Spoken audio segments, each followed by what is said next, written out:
Canada takes to the sky, clouds rolling by like cotton candy hide. He lights up, his pipe stretching time, floating free, gotta ease his mind. Wings spread wide through the blue, flying high, nothing else to do. In the cockpit, it's just him and the breeze, Captain Canada feeling at ease. Stretching time in the open air, flying high without a care. Captain Canada soaring free, smoking sky, all he needs.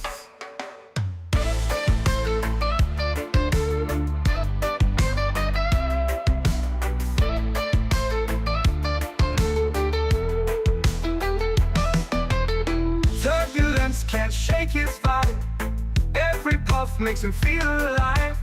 He's the captain you can't confide, loving life and stretching time. Sunset glow as he climbs higher, heart beats to his own choir. With a grin, he takes another puff, for Captain C, no skies too tough.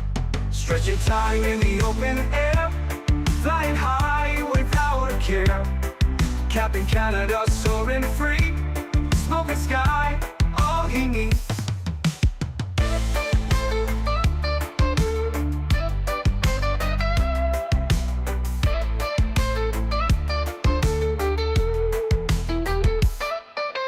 Stretching time in the open air, flying high without a care. Captain Canada soaring free, smoking sky, all he needs. Stretching time in the open air, flying high without a care. Captain Canada soaring free, smoking sky, all he needs.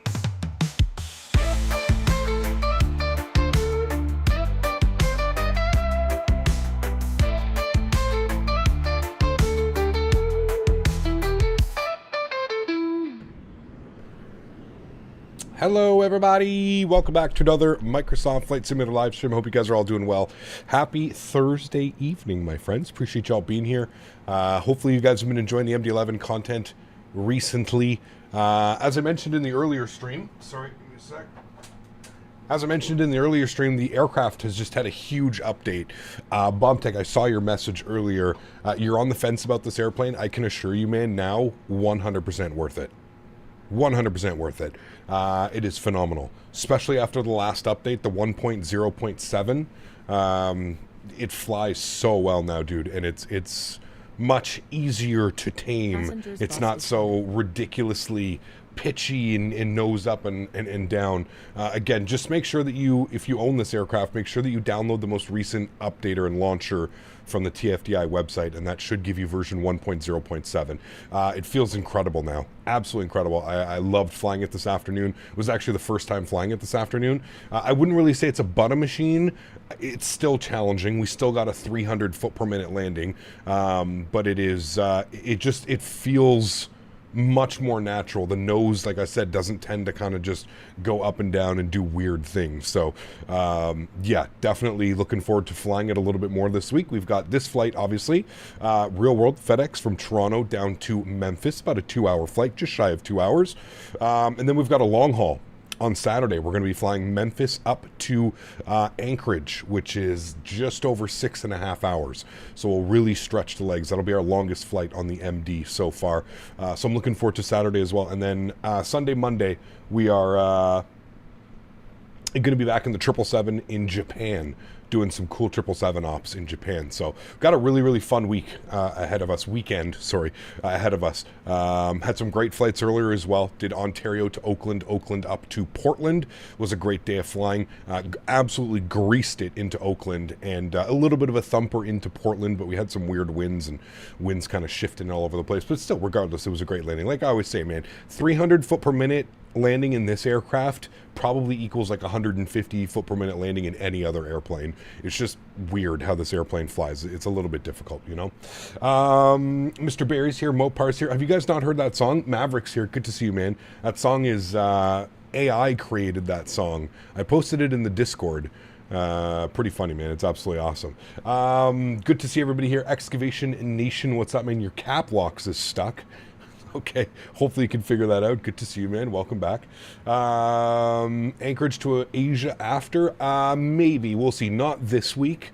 That can maybe be something that we can do in the near future, but not this week. This week we've got our Memphis to Anchorage and then jumping in the 777 for Sunday and Monday stream over in Japan, so it should be a lot of fun, man.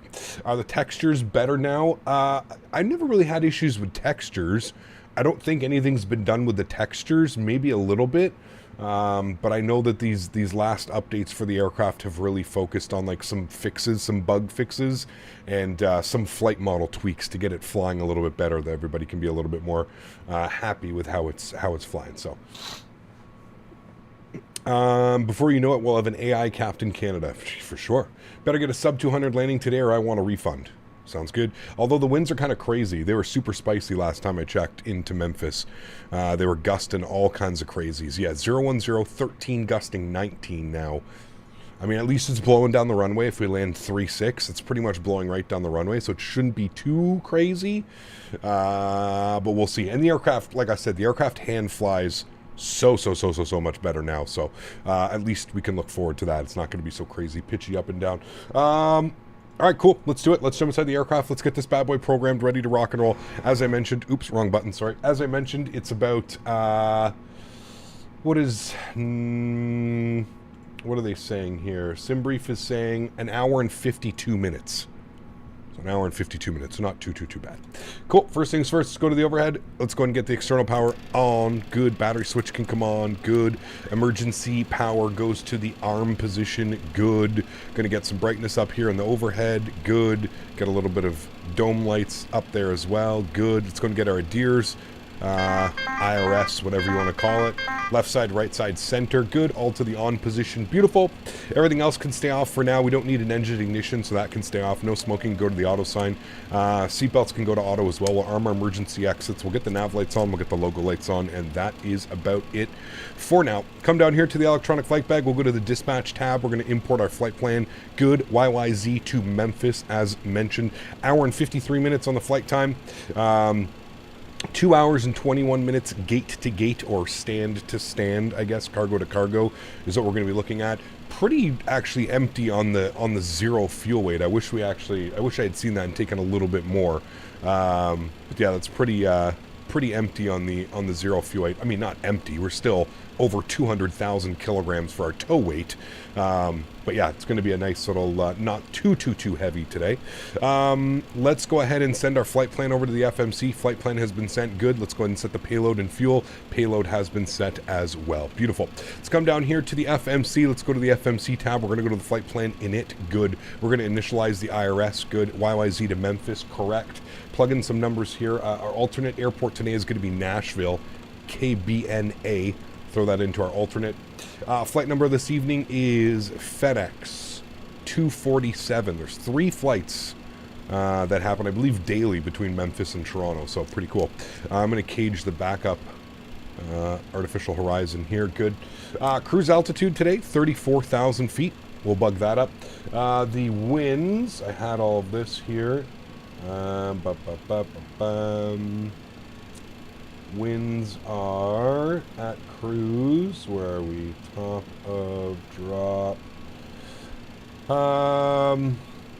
Okay, so we're gonna have a. Okay, let's see. They want minus 20. I think you put. Is it minus 20 slash, and then our headwind component is going to be 57 knots. So we do that. Okay, that looks good. And then our cost index today. What did it give us for cost index? 51. Yeah, we can work with that. 51. That should be fine. Cool. Go to the next page. We've got some information here. We'll go to our tow weight, 2022, which gives us a zero fuel weight of 178.3. Our landing weight should be at 192.4. That's good. Block fuel for today's flight, 24.1. Good. And we should be landing in Memphis with 9.3 on the fuel. So 24.1, 9.3. So we're burning about What are we doing? We're burning about 13 and some change, almost 14,000 kilograms of fuel. Let's go and 0 fuel weight, 27.5, takeoff CG, 27.2. Beautiful. That's all good there. I'm happy with that. Let's go to our flight plan page and let's tune. We are fully staffed up here in Toronto, guys. So let's grab Toronto ATIS. Toronto ATIS is information Juliet. Departing runway 5 and runway 6 left. So we're going to be departing runway 5.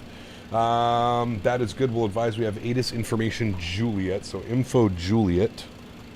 And I believe that we are going to be cleared on the Mixit 7 with the Gentry transition. And we'll go ahead and plug that in and expect that. Sean, what's up, man? Good to see you, dude. Welcome back. Hope you're doing well. Captain Nolan, hello. Good evening. High Tech, good to see you, man. Welcome back. Good man, good to see you. Activision Flight, good to see you. Lucky for you, there's no CTAF in Canada. No, we're fully staffed up here in Toronto, man. Fully staffed up. Toronto North ground, I'm assuming. Okay, no, sorry, they're just connected together. Somebody must be training. So go 121650. It's going to be for us. And then tower frequency is going to be on 18.7. 3 departure. So bug up 18.7. Good. Transition. Josh, hello, man. Did you enter the winds as a tailwind instead of a headwind? It states tailwind. Maybe. Give me a second. I can check on that.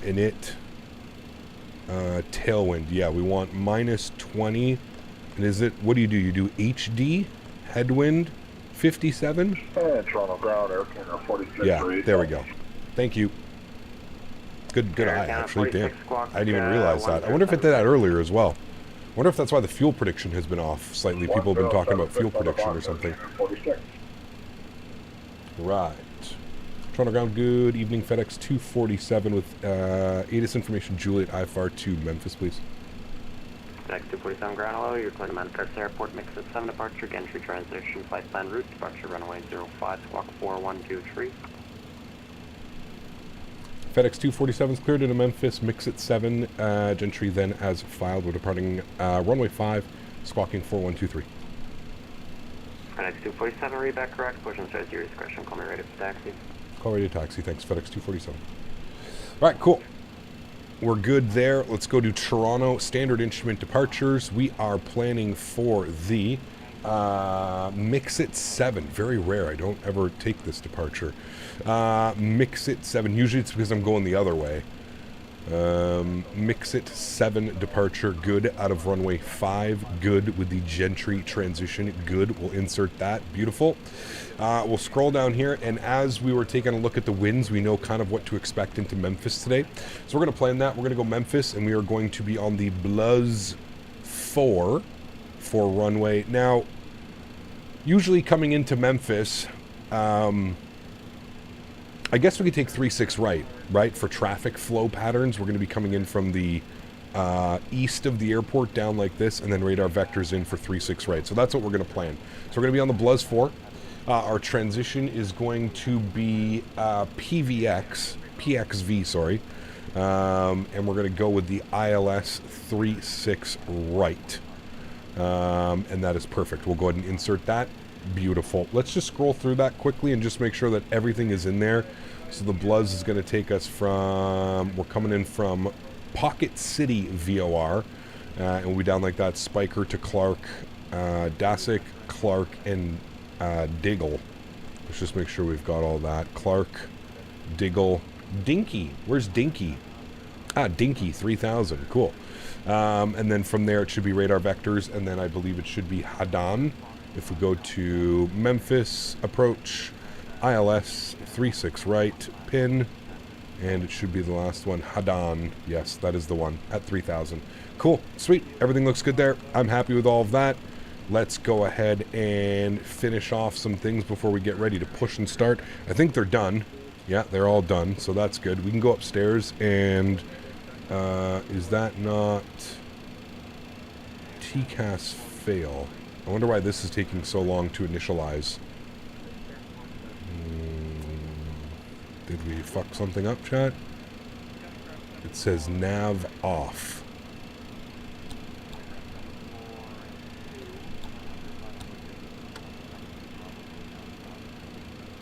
Usually doesn't give me that issue.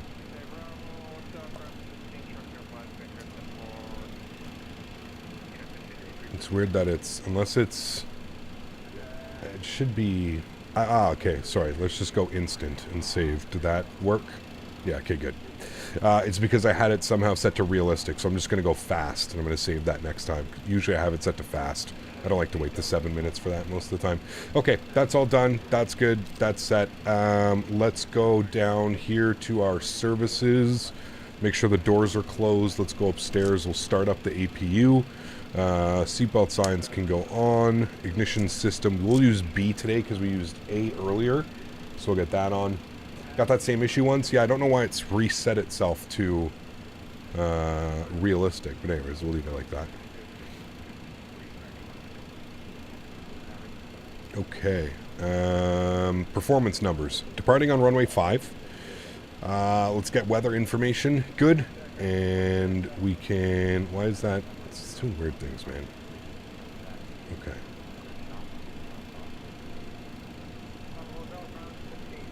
I don't know why it's giving me pressure in hectopascals. Is it like in... No, 3007. Okay. Get our takeoff weight, 202, 191. We're doing a flex. What are my options? Flex, takeoff, takeoff 1. Let's see what a takeoff 1 goes. Let's see what flex temperature a takeoff 1 gives me. Because we're fairly light today. We've been kind of like a rocket ship out of here. Flaps are optimum. Specific flaps, no. Packs will be on. Let's calculate our speeds. Oh, wait. It doesn't give you a flex. So how does a takeoff 1 thrust rating work then? How would that work? 34, 42, 56. Let me go over to our takeoff. How does that work with like a thrust limit? Because like you don't put a flex. So what do you do? Do you do takeoff 1? Is that what you put in there? Let's see if this works. Takeoff 1? No. Okay, you know what we'll do? Let's just go with a higher flex temp. How about that? We'll just go with like flex 75. Out of range. Can I go 65? Yes. Okay. Sure. Packs will be on. Flap setting that it wanted was 25. All right. We're going to go slope and wind. Slope is 0.1, and our wind is a 1 knot tailwind. Okay. We'll call that 0.1 slash 1. I don't really think it's much of a component anyways, although we should probably... let me do 0.1 slash TL1. Okay, no problem. Outside air temperature is 21 degrees Celsius. Beautiful evening here in Toronto. Good, and then we'll see our V speeds. 34, 42, 56. 34, 42, 56. Everything works up to that, so we'll go ahead and punch those numbers in. Good. I kind of wish we could do a D rate even more. Oh, wait. Thrust limits. Found you. Takeoff. What's a D rate? No. I guess we just use a flex. What's a D rate of this one? Hold on. Takeoff D rate.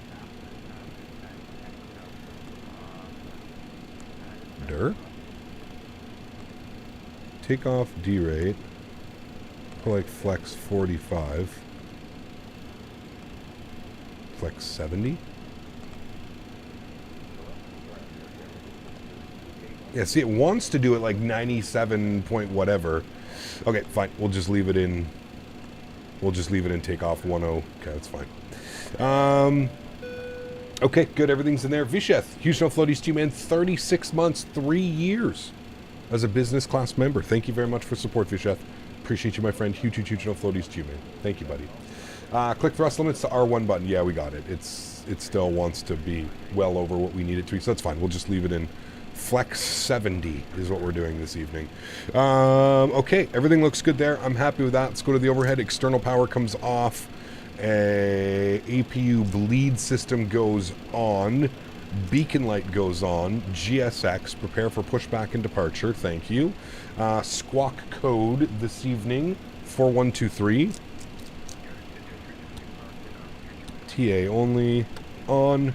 Good. And we are pretty much good to go. I'm going to get some frequencies plugged in here in a second. Let's go with, have a quick little brief of the Mix-It departure out of runway 5. Unless otherwise assigned by ATC, climb heading on 057.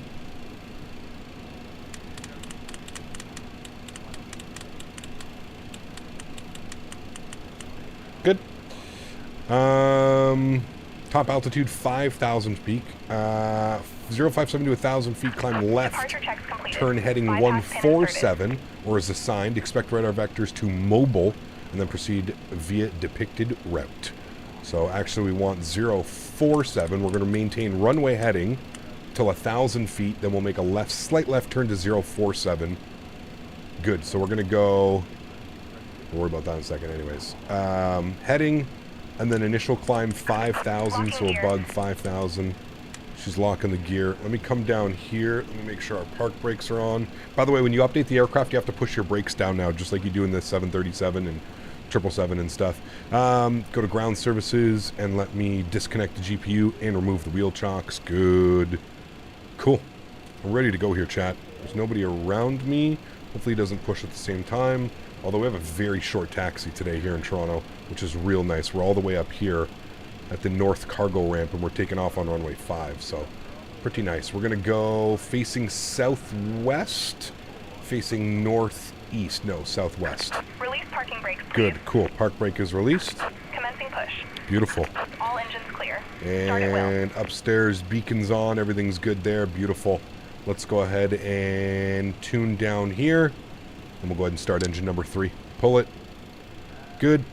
N2 percentage is rising, N1 is slowly rising as well.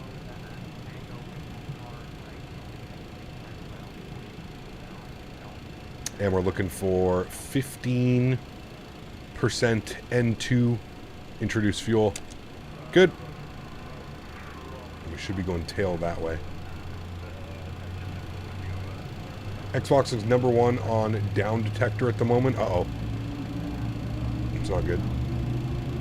Knock on wood, no issues so far.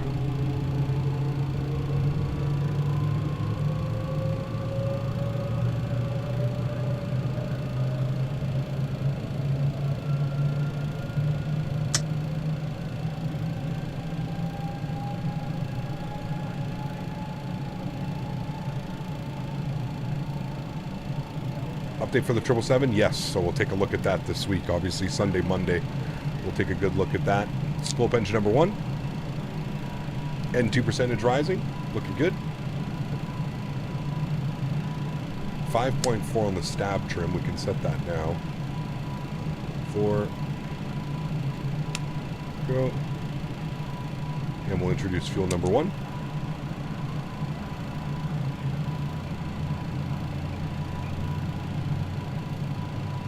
Why is it that your Microsoft couldn't load? I have no clue, man. I'm sorry. Wish I knew more info about that.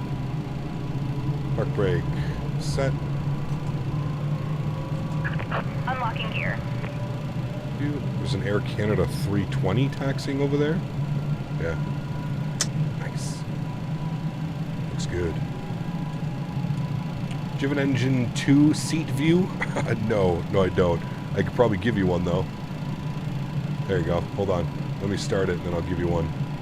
All right, let's spool engine number 2. Whee! Spinning. And we're looking for 15% N2. We'll introduce fuel. There she goes. Tow truck disconnected. Bypass pin removed. Install the custom views for 320 Neo, but it doesn't. It does not work. Right is clear. Sometimes the views work, sometimes the views don't. It's kind of difficult to pinpoint what's causing it.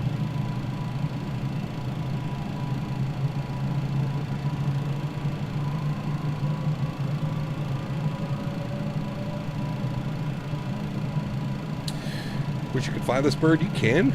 Not that difficult. Promise. I promise, I promise. Flaps 25.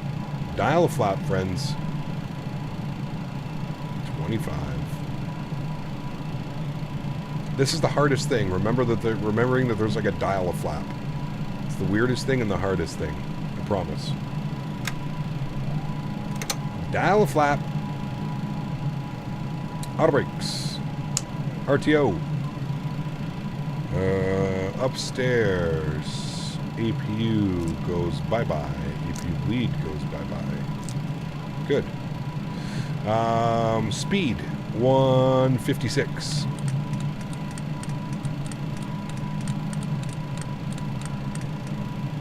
Good. All right, 156, 047, 5,000 feet. So we're looking good. We're going... I don't think I can... No, shouldn't have done that. 047 on that. It's fine, we'll just pay attention to that. I think you can only arm it after departure. Pretty sure. Once you get used to it, it ain't too bad to fly. Honestly, man, like, it's not even too bad to fly since the big update they just dropped. It's much more manageable. Much more manageable. 5,000 feet, that's all good. We can arm profile, and that is set there. Good. Let's go ahead and arm the ground spoilers, and I think we are good to go. We'll get our nose light over to taxi, and we'll let ground know we're ready to go. 93, ground hello, taxi Charlie Alpha Alpha Kilo. Is there a way to move the speed dial faster? You can hold left shift. Usually that can help a little bit more.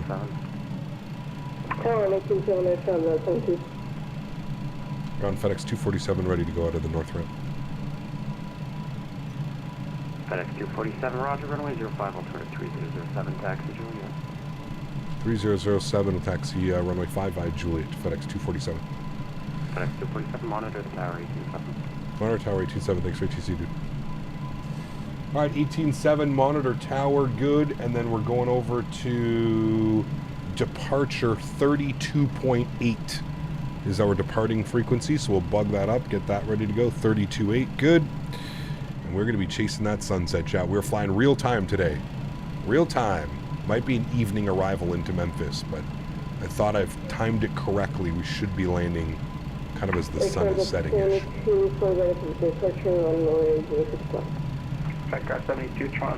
Nice, Nick. Enjoy the flight, man. I'm going to take this aircraft very wide on the turns, kind of like the 777. Real wide. I'm installing the update now for your flight tomorrow. Nice. What are you doing a long haul on this?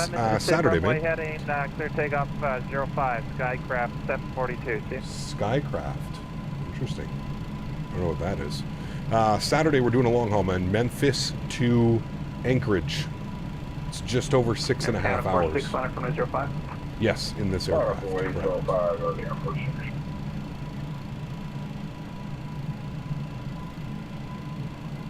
How was my birthday? It was good, man. Thank you for asking. Had a great time. This thing really doesn't like to turn. What is that? Like, what is he flying? Skycraft. He's in something that I don't have model matching for, so it's showing up as a default. It's got to be like a old something. How's the FPS in this scenery? It's decent. I mean, you can see my FPS in the bottom right corner. Sorry, EPS 197 on departure, arrival on 32 estimating with 31011, clear for takeoff 06 left. EPS 187, have you cleared for takeoff 06 left, thank you.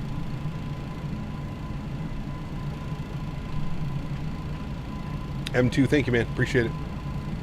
Just remember this Saturday is in the... I just remember you said Saturday is in the 777. No, Sunday, Monday is in the 777. Saturday is long haul in this aircraft. Up to Anchorage. That's been the plan for well over a week now.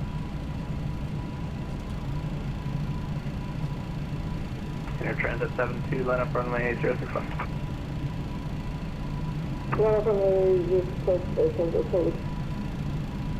It was Castevens, yeah, earlier this week. It was good, thanks, man. Explain how the faulty cargo door was at the DC-10.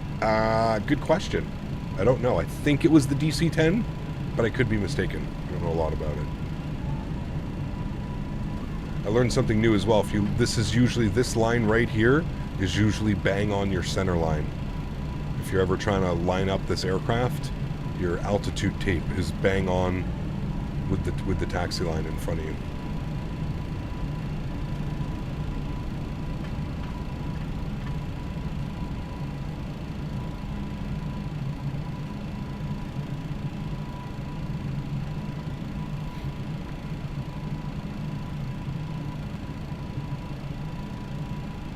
Thank you, Matthew. Appreciate you, man. Thank you, thank you. All right, we're going to hold short here. Remember, we're monitoring tower, so when you get a monitor tower, Transit 72 on departure, arrivals 132.8 with 310. you don't have to contact tower and let them know anything. You just politely sit and wait your turn. Departure runway heading, and the departure frequency is 132.8. Do you use GSX? I do, yes. I do. And your Canada 46, same fuel on departure, arrivals 132.8 with 31011, clear for takeoff, 05. On departure 132.8, clear for takeoff 05, Air 46. There he goes, chat.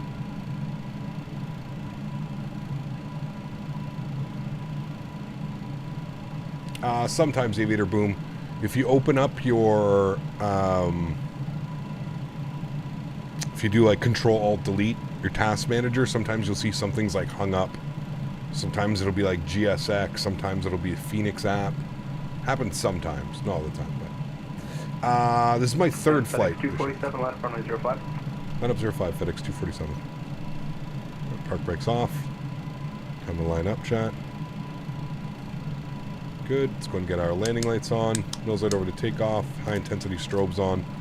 And sorry, logo should have been on as well. Good.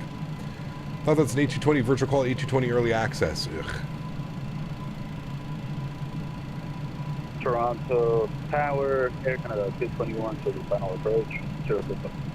Air Canada 221. No, she doesn't feel pitchy at all. It feels much better. Much better. The deadband feels really nice as well. 31011.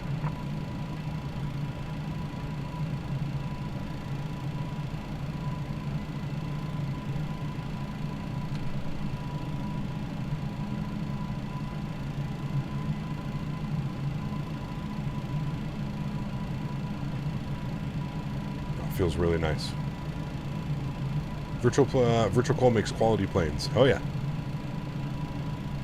Oh yeah. Let's line up, chat.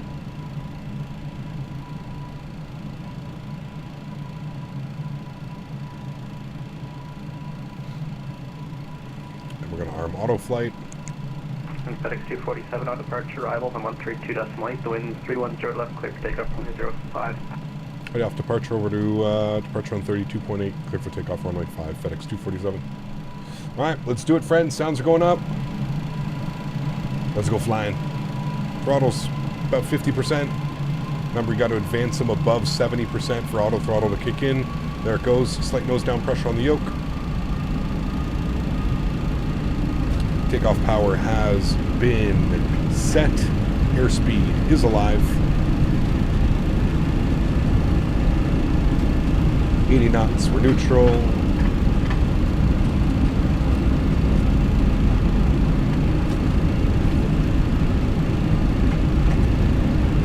little bit of crosswind, V1, rotate.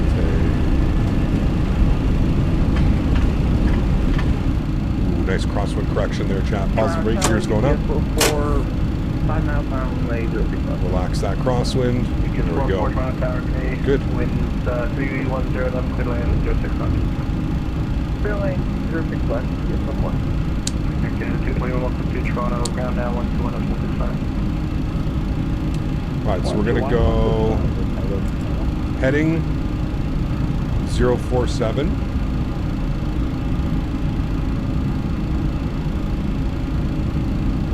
We're gonna go to departure 32.8.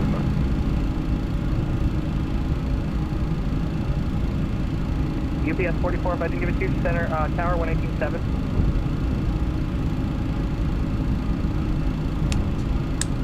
All departures good. Evening, FedEx 247, 3,500, climbing 5,000, heading 047. Canada 601, right turn, heading 330, descend 3,000. 330 times 3,000. Alright, let's go. Flap retraction. 247 Toronto arrival, good day. You're identified, climb 7,000. Times 7,000 FedEx 247. Alright, 7,000.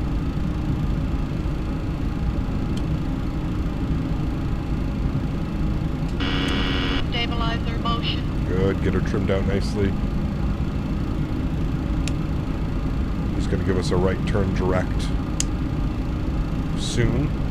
Let's go slat retraction.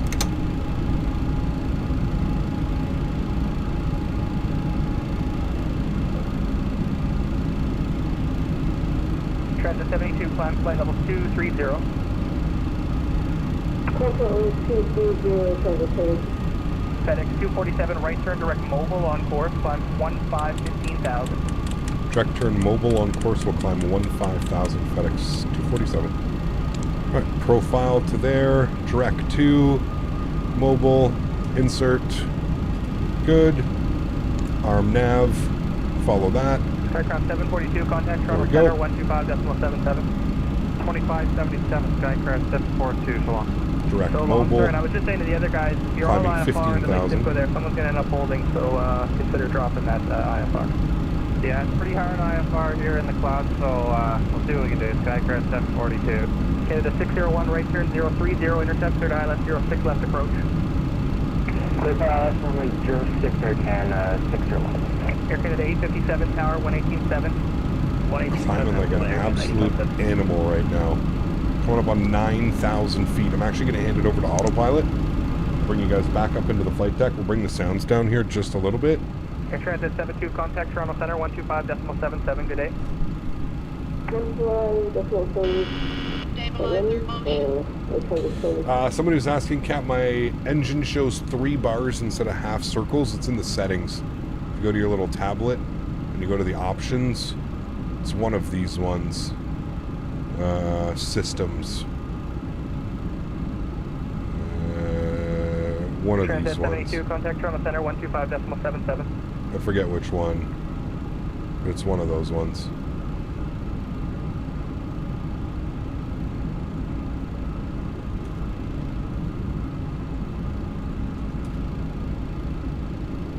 Alright, and we're above 10,000 feet, so we can start killing some lights.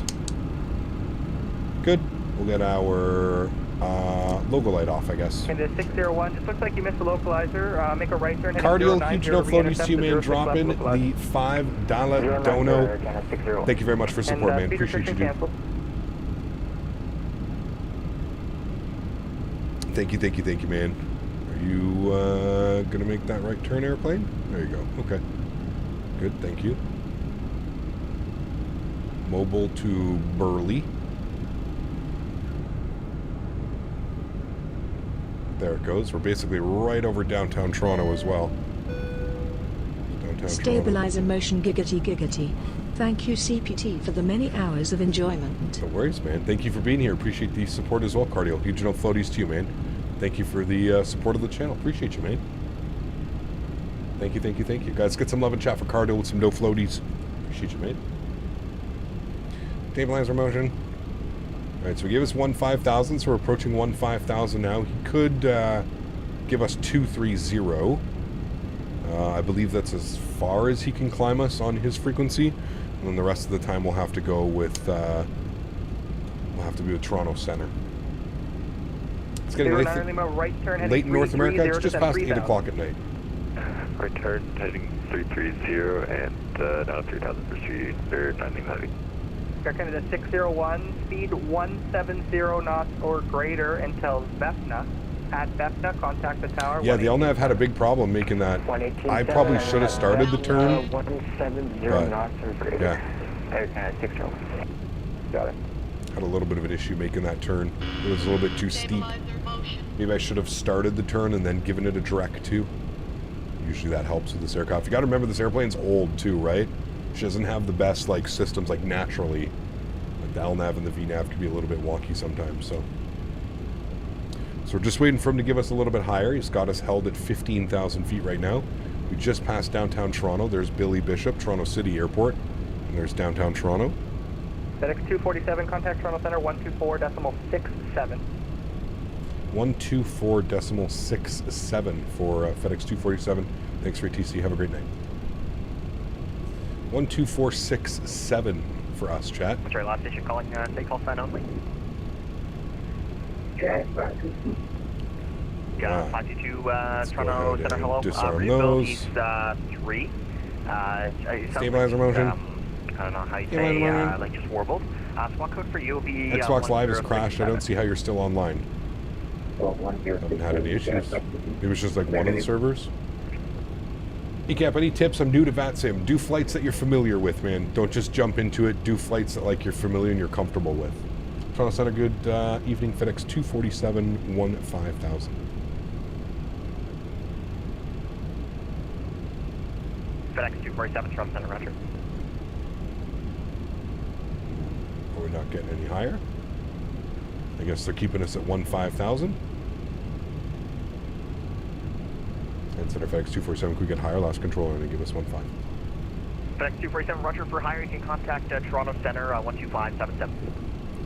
12577 for FedEx 247. Designer decimal 8. Interesting. Okay. Not quite sure why we get handed over to the other one. That must be intermediate controller or something. It's a weird one. I've never had that one before. I've never even seen that frequency, 12467. I've never even seen that frequency before. It's Toronto. It's Toronto Terminal for City Center. Weird. Okay, interesting. Gep always gets lucky with the clouds. Mine look like trash so much of the time. I also have my clouds on ultra, right? But yeah. Skycraft 742, confirm your Could it be an event frequency? Maybe. I don't know. Navigation, itsy bitsy here. Give us 2 seconds here. We'll get her sorted out. Roger. No worries. In the meantime, climb 5,000. See that 747 has been in development since January? Correct. Yes. 5,000. I got traffic heading at 4, so just I think we're also going to be getting the 737 MAX soon as well. For performance reasons, we can't do 5,000. Okay, Roger. Are you able right turn heading 150? Yeah, we'll turn 150 now. Skycraft 150 or 752. Roger. Break. Skycraft 743. Thinking about joining VATSIM. Any tips I should know? Be prepared for it, Russ. Bring a pen and paper. Write everything down. It's the best advice I can give you is just write everything down, Russ. Especially when you're getting started. And just like I was mentioning to the other user that was asking about it,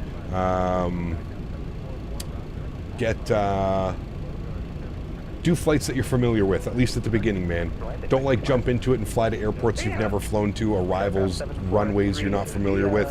Your first, like, I would say 10 to 20 to 30 flights on VATSIM should probably be just airports you're super familiar with. You know what I mean? Fly in and out of your home airport and fly to places that you've been to where you're, again, familiar with. That's the easiest way. And then I think after that, you'll kind of just get used to things and you can take it from there, you know? Right heading 320. Right. Is it good to become an observer? You can do that, yeah. You can do the observer mode. 320, Skycraft 742. 11,000. This is insanity. Alright, couple aircraft at once. I don't know what's going on in the network. Confirm right turn heading 320. Hey Gap, just got here, not sure if we've asked this, but Xbox service is down, so I can't run the sim. Do you have the disc to run your sim? No, I'm on Steam. As if the servers are down again.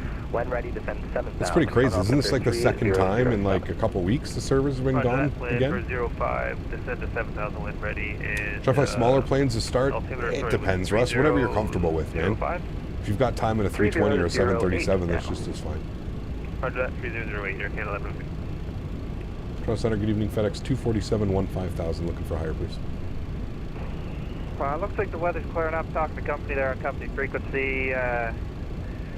Like direct upveg for the contact 28, or correction 10. Skycraft 742, stand by. Break. FedEx 247, heavy Toronto Center, hello.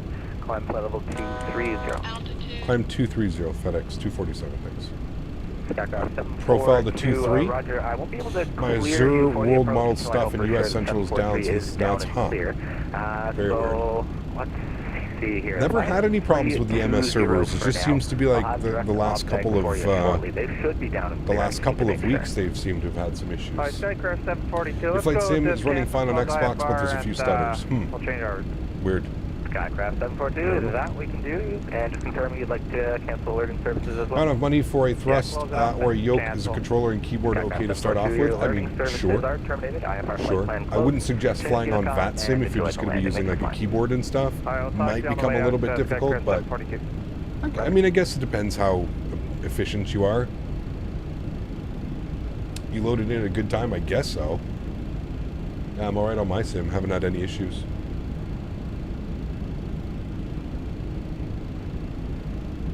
Air Canada 1102, contact arrivals 132.8, good day. Alright, we're coming up to 18,000 feet, which is standard barrel pressure, 299 Good. Lima Golf Papa, contact speed. Take care, good man. Have a great evening, dude. Tell him I say hello. 1987, Golf Papa, speed limit for DGC, bye-bye.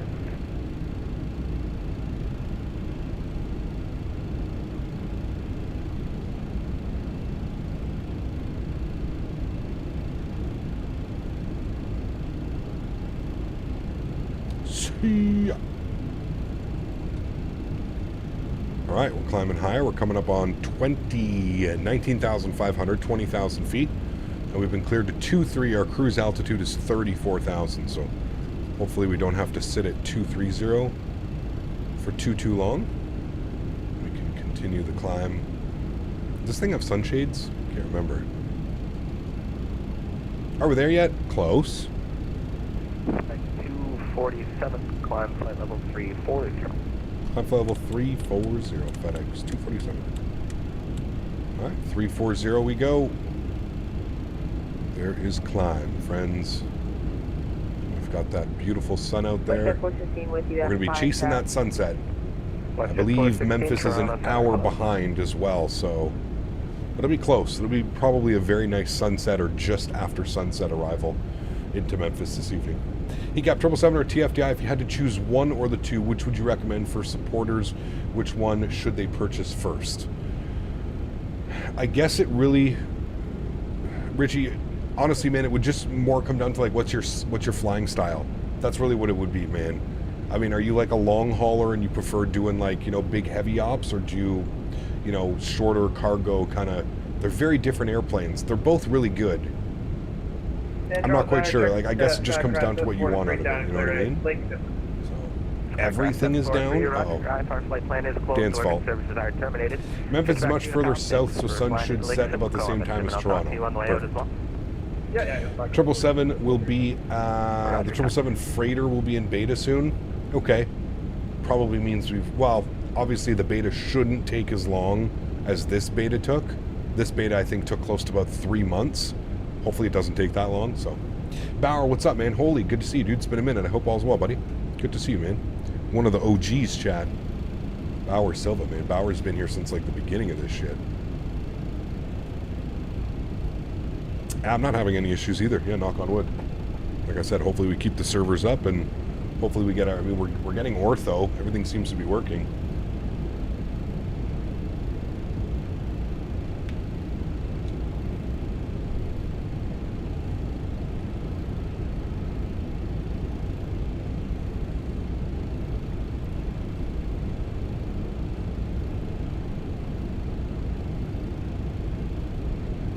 Should be a beautiful arrival other than the fact that it's Memphis. As long as it's not too gusty.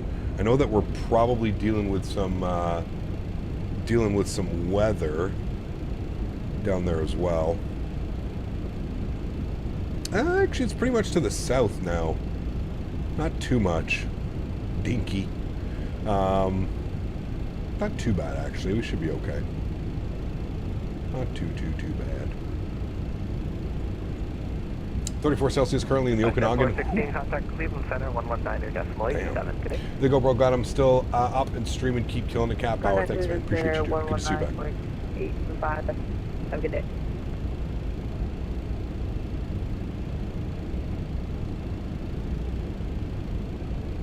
All right. Climbing nicely. 2,000 plus feet per minute. About to pass through 27,000 feet. there any free alternatives to Navigraph? ChartFox, but it's not really like Navigraph. Navigraph is really the only one that offers like the moving maps and like this type of view and stuff like that. ChartFox is really only for like your departure and arrival charts. Watch 416 contact. You know. Flight district. American 57 contact Cleveland Center 119.87. 119.87 American 57. Good day. It's green on the server map thingy on Xbox. Maybe it's just some people. I don't know. I don't know. I just work here. There's another one like that's free that's more like Navigraph. I can't remember what it's called. Oh, well there you go then. Maybe there is.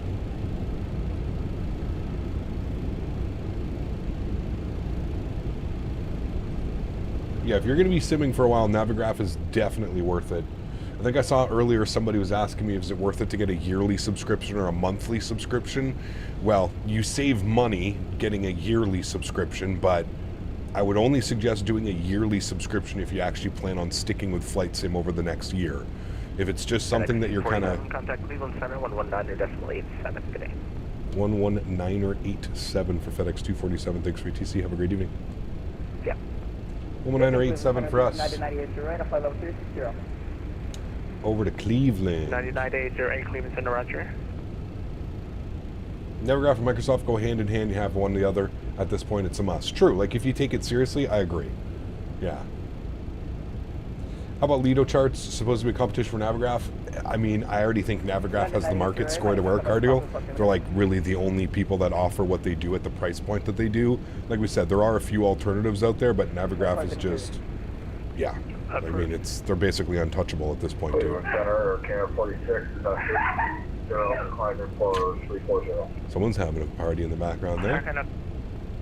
Any ATC in Memphis? I don't know. Let's see. Cleveland Center, Delta 227 with you, flight level 400. With you. Delta 227 Cleveland Center, hello. We've got ATC... Hello, United 817 Heavy, flight level 30. Yes, there is Memphis Center. Memphis Center's online right now. We're going to be through Cleveland and then nothing for Indianapolis. And then down into Memphis. 134.7, travel 32, goodbye. Cleveland Center, good evening. FedEx 247, heavy flight level 360. 340. FedEx 247, Cleveland Center, hello. All right, hold 340. We're almost at 340. I should have said 330, climbing 340, but that's okay. Shh, don't tell on me, chat. Good. And there's our cruise altitude, friends. 34,000 feet. Looking good. And again, if you look at our map here, that's us right there. FedEx 247. There is us. Altitude. And we're going to be coming across, and then we're coming down like this, through Cincinnati, and then down into Memphis. And we've got Memphis online. And this website is called VATSIM-Radar. Highly suggested. It's pretty cool. You can sync up your sim brief and VATSIM and all that stuff so that it like always can track your airplane. See how my airplane is always green? It's kind of cool. 9102, we're in space to the west. Chicago's offline frequency change. Have a good night. Cool. You can click on like other people as well. It's pretty cool. Shows like what frequency people are on as well. Calm frequencies and stuff. It's pretty neat. 86, you can expect a visual approach Cool little from tool. QA11 unless you want something different. No, it's perfect. We'll expect visual 28 left, 5 left, 686, leveling at 12,000 now. I'll cop 686, thank you. Cleveland, United 817 Heavy, we have a limit at flight level 390 for the aircraft. United 817, I need you to be on the even altitude, either 380 or 400, your choice. Gotta watch this sunset, Okay, we'll go down I to think. 380 for 817 Heavy.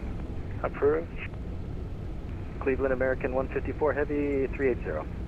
American 154, Cleveland Center Squad, then.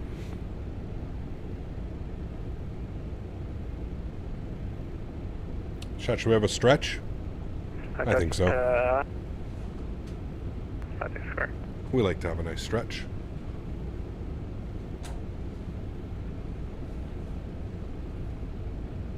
American 154 radar contact 96.5 east, sorry, 71 east of the Jamestown VR file about 380.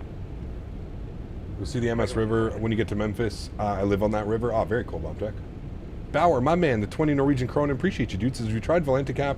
Should take a look. Oh, I have, Bauer. I have, man. Just, yeah, I don't know, man. I just prefer, like, little websites that I can just go to and check on it. I don't like always having something open on the PC and stuff.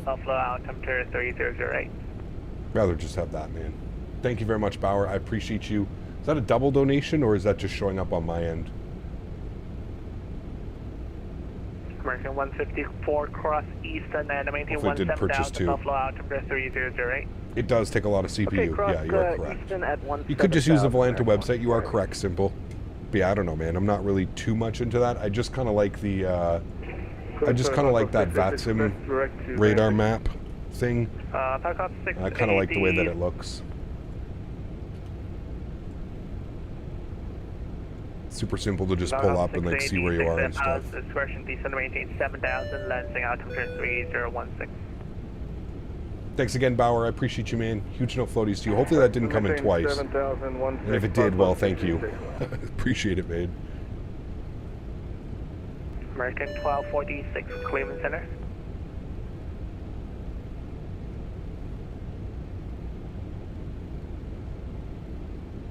Thanks, Bauer. I appreciate you, man. What other than the map stats does Volante do? It tracks all your flights. It tracks your fleet. You can track friends and other people, and yeah, we can offer some cool things. 330 for traffic. 330 for traffic, 2921. Gino, yeah, it's been a quiet day, man. I think, I don't know, just been one of those like quiet days.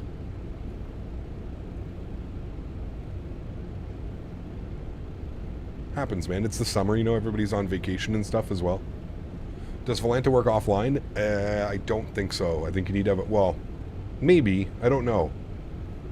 Some features might work offline. I'm not quite sure how it works. You can proceed direct to the Lansing Airport. I see we got another K-Den. Yeah, I don't know why.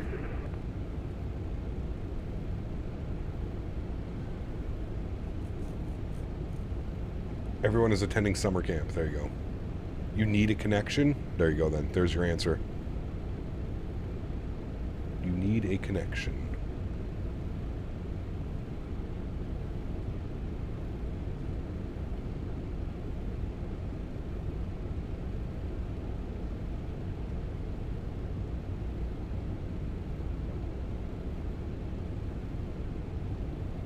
It's live time data? Okay.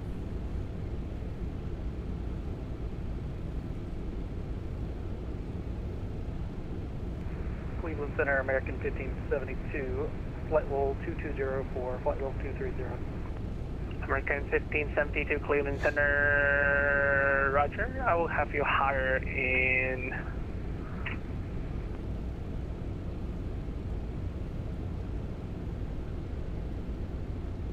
Yeah, that's right. Navigraph is working on an update that's going to show VATSIM traffic, right? There's going to be like an overlay. Welcome back. Like you're going to have like a VATSIM traffic overlay that you can turn on and off. That'll show kind of like a weather overlay. You know, you can get like weather and stuff to show up. United A17 cross eastern and maintain 17,000 off altimeter 3008.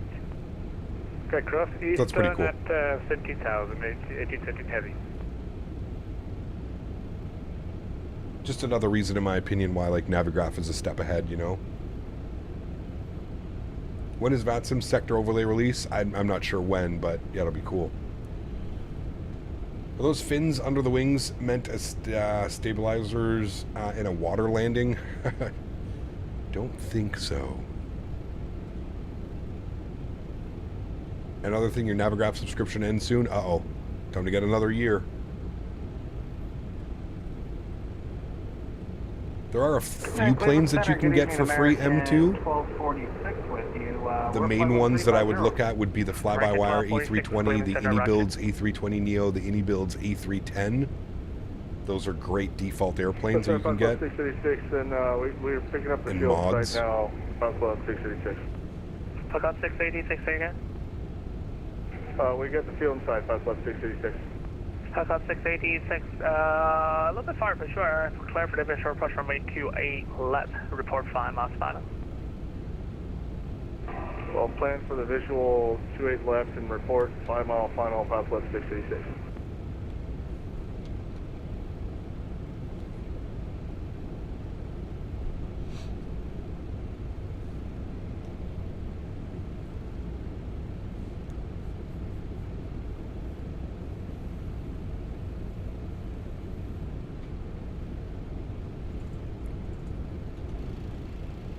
American 1572, climb, maintain flight level 380. I think we're over the water now, about to be. American 1572. Some nice wind views here. Get some tunes popping in the background.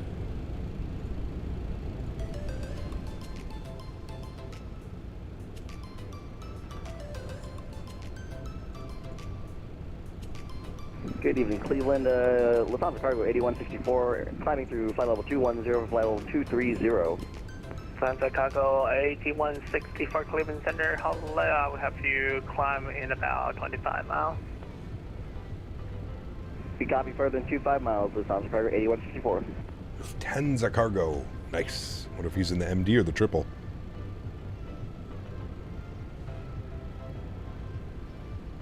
You like Simware? Simware is great as well. Yeah, that works fine. Yeah. WestJet 416, contact Boston Center 134.7 tonight. WestJet 416, contact Boston Center at 134.7. Have a good night.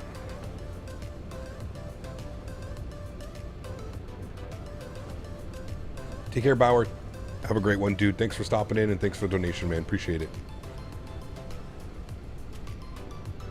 Have to dial a flap back to 15. Be good pilots, chat. There we go. Still use VAT Spy. I mean, there's a bunch of great little websites out there, dude. Delta 2921 cross Colfax, and I'm in him file. Watching you on a flight in the 737 MAX. Very cool, Baird. Thanks for joining us, man. Delta 2921. Delta 2921, just confirm you're on the Boji 2, Boji whatever the number arrival. 2921 negative. 2921, I want to see if you had a message like planned for us. We're continuing to build, hopefully. I got from Delta 2921 at Johnstown, John the Boji 4 arrival. There we go. Okay, Johnstown showing the Boji 4 arrival, yeah. Delta Looks ancient, but at least I know what's happening on screen. 2921. What, with this airplane? 250. It's a lot of fun, man. I'm telling you. 250.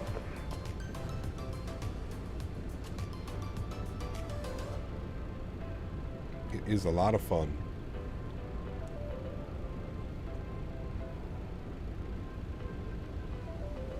Lufthansa Cargo 8164, climb, maintain flight level 300.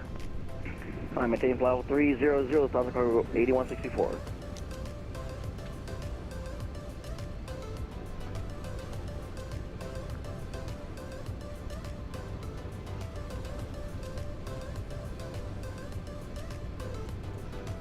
American 5070 west space to the west, Chicago, offline frequency change approved. Have a good night. Frequency change approved, you as well. American 57.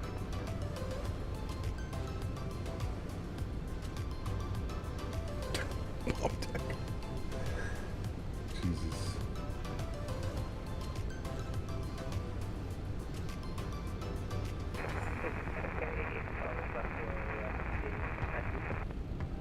We're at 8812 Cleveland Center. Hello. Do you have a preferred departure runway, maybe 32? For 8812, runway 32, taxi via Quebec, back taxi runway 14, report 1 ready, cross runway 23. It's our Mach speed right now. Could bump up our cost index here a little bit. Center Delta 2921.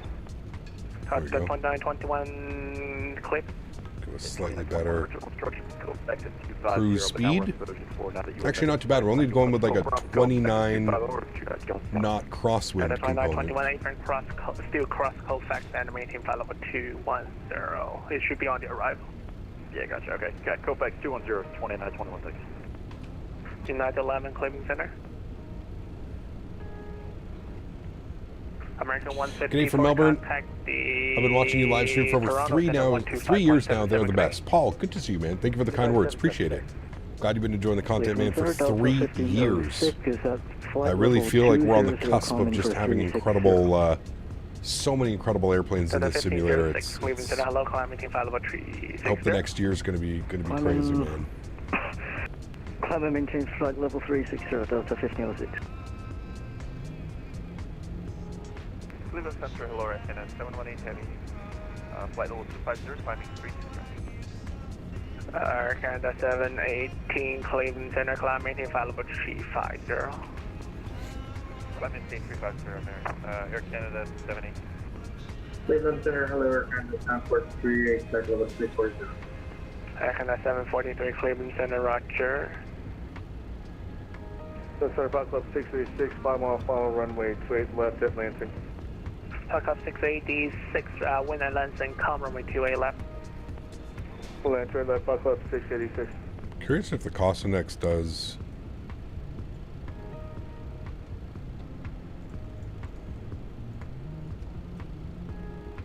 Yeah, pretty much keeps it the same. Cleveland Center United 11 Heavy checking in, flight level 360, direct miss.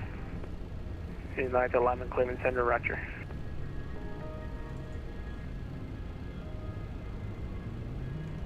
And United 11 Heavy. United 11, say again. Yeah, we before we switch over Axel, to thank you for your subscription, man. Welcome aboard. We just want to enjoy the content, man. Thank you. Moderate to severe turbulence at 360. Moderate okay, to would you like it for severe. altitude and what do you want? Nothing at this time. It's dying down as we speak now, but just probably Gigliotti's good to see you, my friend. Welcome back. Hope you're doing well. Around in this general Happy Thursday area evening. here, we're just receiving the turbulence. But for now, we should be okay. Thank you. We'll let you know. Roger. Thanks for that pirate. Not a problem. United 817 contact Toronto Center 125. What was for dinner? I had a pork chop 2527 with some corn and it was like some like cabbage thing. 8 cross east and good. maintain 17,000 off low altimeter 3008. Cross east and at 17,000 mathematics, right? Got to go to the farm tomorrow morning, cut all the grass, probably have a nice barbecue out there.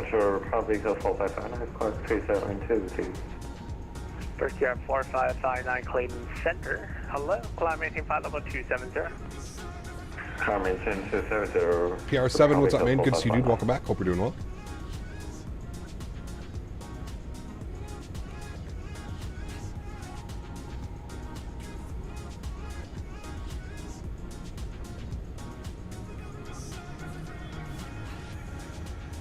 Air Canada 46 Luminous Space to the west, Chicago is offline for confusion to Peru. Have a good night. Already in a call for Canada 46. Have a great night.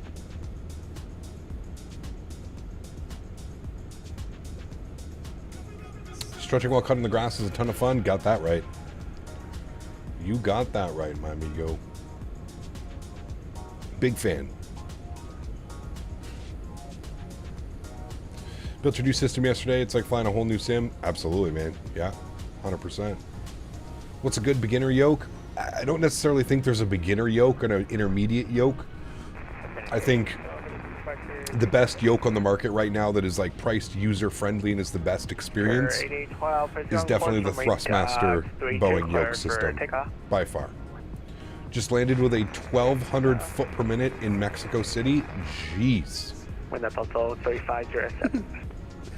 Put on good music, getting a stretch in, and just cutting that shit, dude. Takes hours, man. Hours. 28 left on Charlie, headed to F-Light. He got a problem with my Microsoft. For some reason, it's no longer on my PC or my Microsoft account. What do you think I should do?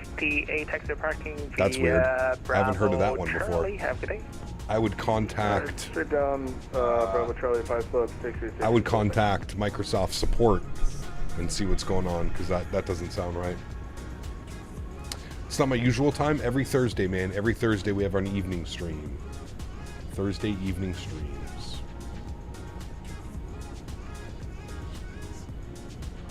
American 1246 traffic and passing in front of you from 2 o'clock to file of 340 Fedex MD-11. Yeah, we're keeping our eye on them. Thanks for American 1246. Traffic no factor 1000 below.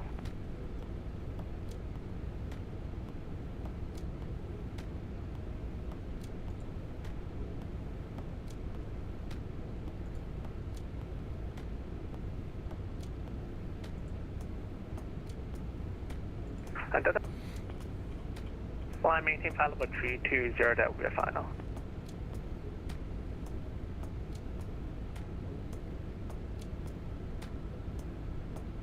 Delta 2921, contact nearest center 125.32, good day.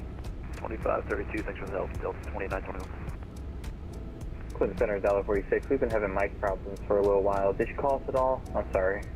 Yeah, $1.46, you were right there. Contact before Mansfield. Oh, sorry, could you repeat that? Xbox service seems to be down in some areas. I'm having the same problem. Not good. Okay, thank you. Not good, not good. Clarity 12, radar contact, stay out to be passing. Yeah, at least we're able to get into the sim now. 12, thank you. Buffalo, altimeter 3008, climb maintain 8000. Been down for over an hour, yeah, that sucks. Lima Center, UPS 43 Heavy, flight level 200, climbing 230. Got in just in time, apparently. Holy. Cleveland Center, hello, climb maintain flight level 340. Climb maintain flight level 340, UPS 43 Heavy. Yeah, if the game's not in his account, sounds like something's wrong with his account. American 12. You didn't have it on a Game Pass, did you? Alright, down to 270 for American 1246. We're going to be leaving his airspace here in a second, chat.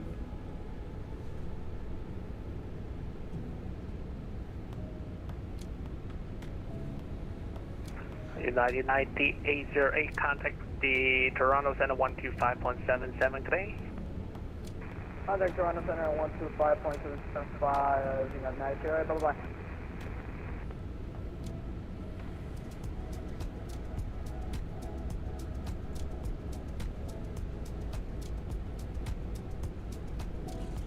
Delta 15-0. For me, there is a red 20, banner on my app 5. alerting me that service is experiencing problems and being worked on. Was that for Delta? Hopefully they're working on it. Be able to Confirm fix climb it. maintain flight level 320, that would be a final. Figure out what's going on. On below flight level 320. That's not a good look, I would agree. Fedex 24, Fedex 247, Lumiere space is south in the south line frequency change approved. Unicom, thanks for ATC. Have a great night. FedEx 247 Heavy. Good night. All right, over to Unicom, friends. Get the tunes up a little bit now. Good. And then it looks like we still have Memphis Center online. So we should get Memphis Center for the arrival. As long as they stay online, we should have Memphis online for the approach.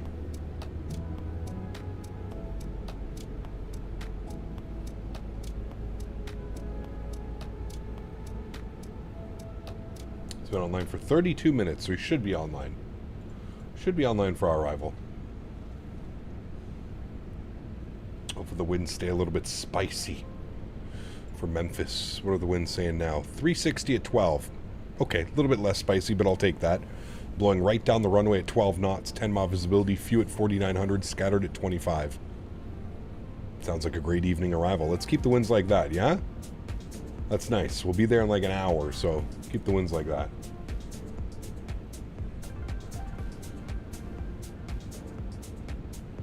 The fact that this game can't be started with account servers is downright pathetic. I mean, unfortunately, that's kind of the new model, right, of a lot of game services, man. Online model. You got to have an internet connection to get online. It is what it is. There's other simulators out there that don't require that, and I don't know. I thought you could fly online, you would just not have like any ortho or live weather updates or anything like that, but I could be wrong. I don't know, man. I don't, like I said, thankfully, knocking on wood, I've never really had any issues where I could never launch the sim when I wanted to launch the sim to stream or fly or anything like that. I've never really had those issues before. Obviously, I feel for the people that are having those issues. That sucks. I do agree with you. But I just wonder if it's like a regional problem or, I don't know.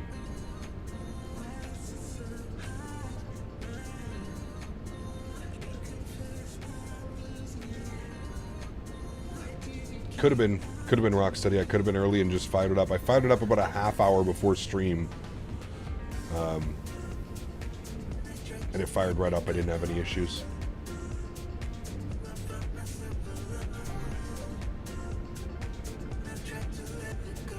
Yeah, it would suck to have to cancel stream because the servers are down. Hello, I'm back. Do you remember me? James, welcome back, man. I hope you're doing well. Hope all's well, dude.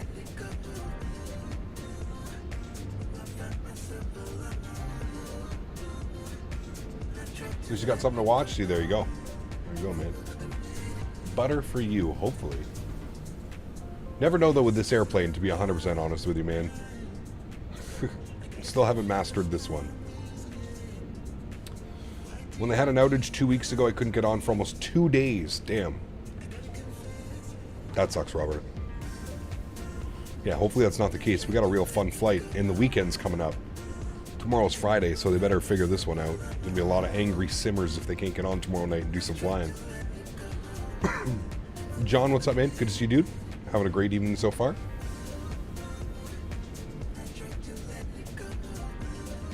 Would you have streamed a different game if you wouldn't have gotten on? Maybe we could have done some golf or something like that, but yeah, I don't know. Thankfully, we don't have to worry about that, right?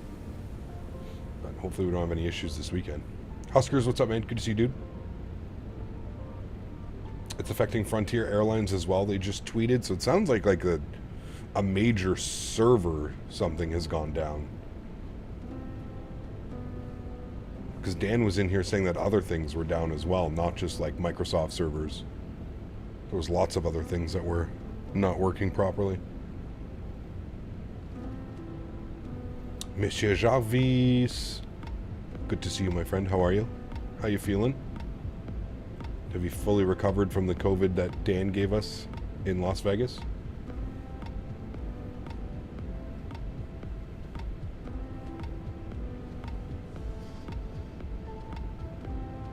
Kevin, I know you played 2K Golf. Played the EA Sports PGA that came out last year. I did. I actually picked it up in the Steam Summer Sale Golf Kilo. I think I paid like 15 bucks for it. It was like 85% off or something. Yeah, I picked it up. It's actually not that bad. I still think I prefer the 2K for like visually and just like a golf game. I think the 2K one, but I don't mind the EA one. The EA one though, like here's how I look at it. Like I feel like 2K, that's like an actual like golf like sim kind of, you know what I mean? Like it's very, the controls, the way everything works, it's like very realistic. The swing, the tempo, everything about it, it's like very realistic. And I feel like the EA game that just came out was like a, it's a little bit more like cartoony. It's a little bit more, like I don't know. You can like add spin on the ball and stuff like when it's in the air, and like it's a little bit more arcade, I would say. Still a good game. I still enjoy playing it, but like overall, I would say the 2K ones are a little bit better, to be honest with you. Yeah, exactly, Golf Kilo, exactly. And I mean the courses are great, dude. They're beautiful. The graphics and visually, it's great looking, but it's just a little bit arcadey. Especially after playing the last couple 2Ks, I think I'm going to go with the new 2K when it comes out as well. I think there's a new one coming soon. But yeah.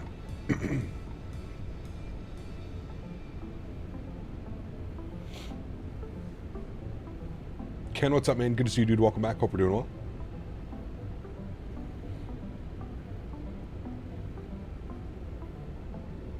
The new College Football 25. It sucks that it's not on PC. If it was on PC, I might have grabbed it, Bomb Tech. But the fact that it's not on PC yet again, I don't know what EA is doing, dude. I really, really, really, really don't know what these guys are doing, man. Like, they're leaving so many great games just not available on PC for whatever reason. Like, they only do half of their games for PC, and then, like, the other half, it's just for, like, console. I don't know, man. I don't know. You know what's crazy, man, is my two good buddies have PS5s now, and they've been playing, like, NHL every night and stuff. And it's like, damn, dude. Do I really have to go spend $500 and get a PS5 now and NHL? It's brutal, man.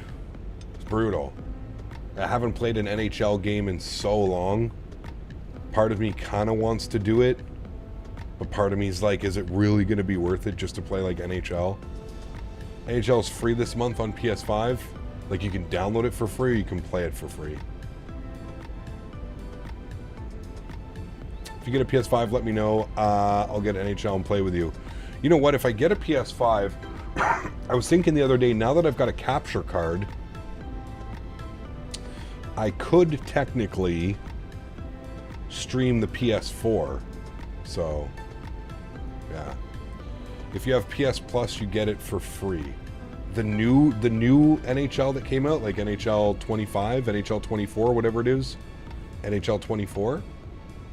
PS Plus, you get free games. Huh. Like I don't just get to get it for the month, I get it like for free, like forever. NHL 24? Fuck, man, you really gonna make me go buy a PS5 tomorrow?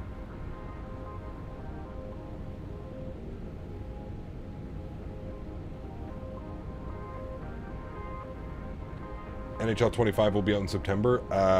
Yes. That's why it's free. But I mean, that's actually not a bad deal. That means I could just go pick up a PS5. All I need is the PS Plus subscription, and then that's it. Fuck it. I'm doing it. I'm doing it tomorrow, chat. I'm gonna go buy a fucking PlayStation 5. God damn it. Whatever. There's some other games and shit. It'll be good to like go. I'm gonna hook it up on my. I have a 4K TV, so I'll go. I have a 55-inch 4K. So at least I can go play sports on there. PS Plus gives you 3 free games a month of their choice. Okay. Yeah, that's what I'm thinking. Like, some After Dark could be cool. You know what I mean? Guilt trip to buy a PS5. Honestly, man, I've discovered that my buddy will never be like a PC gamer, Argo, and he's my best friend, man. He's been my best friend forever. Yeah. So. There goes a new gaming PC. Okay, simmer down there, Daniel. $500 isn't going to make or break me. It's fine. I can afford to get a PlayStation and build a new computer in a couple months. Don't worry. I won't die. Does Flightbeam have a Discord server? They do, yes, and it's fairly new, actually, Life with 40. Fairly new one. Yeah, I think they did it a couple months ago, right before the release of, like, San Francisco and stuff. Love some occasional After Dark. See, it could be kind of cool, you know? I get it. I bought a new suit and laptop this week, and I'm getting a new barbecue tomorrow. This guy, dude. Jesus. The driver is like, fuck it. You only live once. Let's go. New suit, new laptop. Pardon me. I'm ready to go. Is Microsoft making a new flight sim? Yes, Microsoft 2024. Did you end up deciding if you're going to get that CPU bundle at Canadian? I'll pull the trigger if you do for a new build. Bliss, here's the thing, man. I got to be 100% honest with you, dude. I'm really not in that big of a rush to get a new computer. Especially right now, my simulator is running incredible, dude. I'm for the most part, I'm getting 60 FPS everywhere I fly. I honestly think I'm going to get better performance when the new sim comes out because it's highly optimized. It's also going to support frame gen. I don't know if the mod... How's that going to work with the mod, guys? How does that work? Will frame gen mod... Will it just work with 2024, or is there going to have to be an update done to it? For those of you that know more than I would know, which is not a lot, so... I'm sure a lot of you know more than I know, so... But yeah, I'm honestly not in that big of a rush. Also, mainly because Intel and AMD are going to be releasing new CPUs towards the end of the year. So I want to see how that's going to compare. FrameJet will likely work the same as it does now. Okay, you just copy the components over, Dan, and it just tricks it. Got you. I've heard performance will be on par. Better performance allows them to do more, so it will come out roughly the same. Okay. Yeah. We'll see. Fingers crossed, man. I mean, for me, the big thing is the multi-core support. You know what I mean? That's the big thing. It's the multi-core support.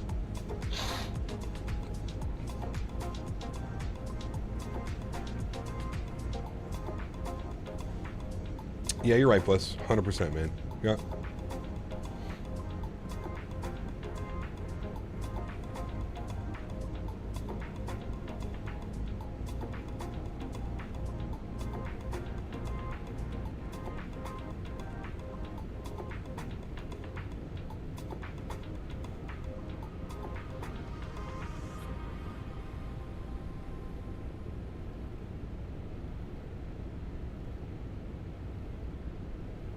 Hey, Captain, is there a changelog somewhere for this huge update for the airplane? Yes. If you go to the TFDi website, or if you just open up the TFDi launcher, it'll tell you exactly what's changed. Mike, what's up, man? Good to see you, dude. Welcome back. Hope you're doing well. Good to see you, my amigo.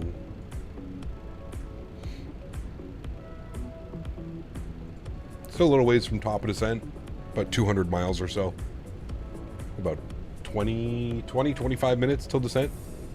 Won't be able to get a new PC for a couple years, so I really hope the new sim runs well on my current one. I think with frame gen we should be fine. Mr. Jarvis. NHL's downloading, game on. Hey, nice, dude. Sweet. What do you think of the airplane? I really like this airplane, man. Really, really, really like it. Yeah, especially with the new updates, for sure. So this new Microsoft 2024, what are your thoughts on hard drives to have, and how would you install without losing any of your 2020 aircraft sceneries, etc.? That's a good question, Huskers. We don't really know yet. We don't know. Ideally, I can just take my community folder and move it over, or add-on linker and move over the sceneries and stuff that I want to fly into there. I believe the file structure is going to be the same. So you're going to have an official folder and you're going to have your community folder. All of your add-ons, just like they do in this simulator, are going to go to your community folder, everything that you download. But I'm assuming that's how it's going to be. I don't think we're going to know until like we finally have it. Do you know what I mean? Also, like, everybody's going to be testing it, right? Like, I'm sure people are going to people are going to install the PMDG 737 or the AnyBuilds A300 or the MD-11 or the 777. People are going to install that into the community folder and see if it works. I'm assuming that's the first thing. Now, I've spoken to a couple developers within the industry, developers that I trust, and a lot of them have told me that all of the add-ons that work for 2020 will work with 2024. Now, they haven't really said if there's any updates or anything major that's going to have to be done to the sceneries, the utilities. You know what I mean? Like, is FS Realistic going to work right away, or is it going to have a big update that changes everything about this, right? Like, I don't know. We don't know yet. Same as the airplanes. Like I said, like, will Phoenix work day one? Like, can I just drop the Phoenix aircraft folder into the community folder of the new sim and go and load up and fly my Phoenix? I don't know. I don't think anybody knows really right yet. I think closer to release, we may get more information, maybe towards, fall, September, October. The simulator is releasing, November 18th, I think the simulator is releasing. So I would like to think maybe a couple weeks, maybe a month before, we'll get much more information on it, and we'll be able to, because honestly, you have to feel that that's like the number one question that the community has.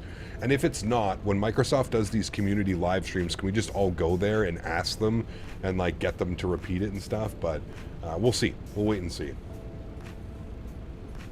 Keep 2020 installed? Oh, absolutely, man. Absolutely. I plan on keeping 2020 installed. 2024 will get installed on the SSD as well. And then, like I said, what I'm hoping is hopefully I can just share community folders. And that way, if there's an aircraft or something specific that we want to fly in 2020, that's fine. I'm assuming for like 2024, the first like you know, maybe stream or 2 streams, it's going to be like exploring all of the things that we can do, like some of the missions that we can do, maybe some of the tutorials and stuff like that. I assume that's probably what's going to be the first couple streams when 2024 comes out. But yeah, 2020 is going to remain installed. Absolutely. Yeah. Absolutely. And that's also why I got the 4 terabyte hard drive, was to have that extra room, right? To be able to install another simulator if I have to. Because I still have quite a bit of room. I think I have almost 2.5 terabytes left. What do I have? I have exactly 2.5 terabytes left. 2.52 terabytes free. So lots of room to have another simulator, which will probably take up a terabyte. And then if they're sharing, yeah. What SSD would you recommend for the new sim and keeping 2020 as well? Yeah, about a 4 terabyte should be good. A 4 terabyte SSD would be perfect. Real talk, I don't see how 2020 is going to be better than what we got. My mind will be blown if it's good. I mean, I've seen some of the stuff, dude. I think it's going to be absolutely fantastic. But when is the next 737-800 flight? I have no clue, James, to be honest with you, man. I wish I could give you an answer, but I just don't know, man. I don't know, dude. It'll happen when she happens, but I have a 2 terabyte M.2 that I still haven't installed. Perfect for the simulator. Do you have any news about the Phoenix? No. How's this update for the MD-11? Fantastic, Bliss. Fantastic. Yeah, the aircraft flies so much better. Like, like night and day how it flies, and I wholeheartedly mean that. If you don't believe me, load it up and go for a flight, man. It is completely different. Feels like, it feels much, I don't know if it feels, it definitely feels heavier, but the nose is far less like just pitchy. It's like you feel like you have much more control. You can maintain a glide slope perfectly now, small little adjustments. Yeah. 777 or MD-11, they're both great planes, man. I don't know. I like them both. I don't know. When are you flying the Citation Longitude? When is the last time I flew that, 777? Remind me, because I feel like it's probably been years.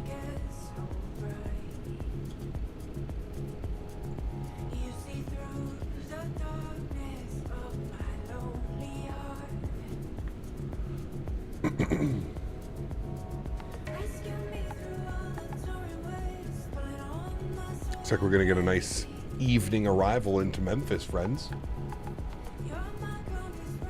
I can get a Microsoft from Dallas. Outage must be regional.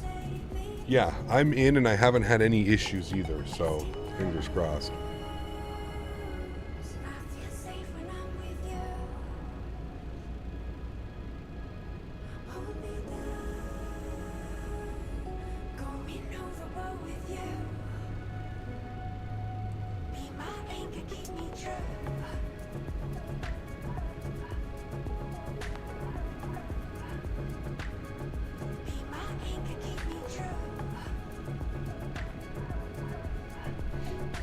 Excuse me.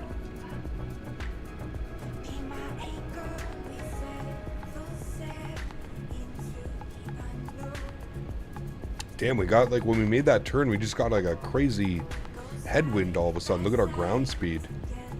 Really kind of just cut off. Brutal.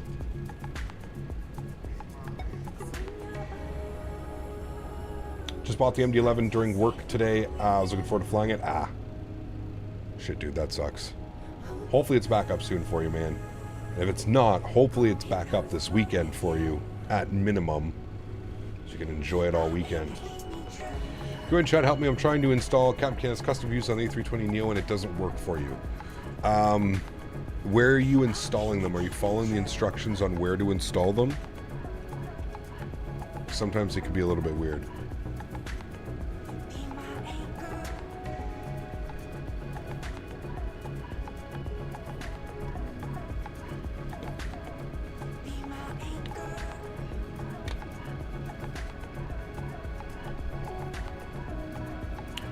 You installed it in the A320neo folder? Yes, yeah, I think it has to go... Is there instructions above where it needs to go? I thought there was. You found the Flight Beam Discord? Nice. Do you have any idea when the 737 MAX and other variants of the 777 will be released? I do not. I wish I knew that type of info, man. I don't really have that type of insider access. What I have heard is that the 777 freighter is going into beta, and hopefully we get the MAX sooner than later. Are you going to cross the big pond? Eventually we will, yeah. Not this week. I don't think next week either. As it stands right now, there's going to be no stream next Saturday. I have a family dinner out at the farm for a special thing going on. So I can't stream next Saturday. So probably maybe the week afterwards we can do one. You know what I mean? Something like that. So, yeah. But yes, we will cross the Pacific. Yes.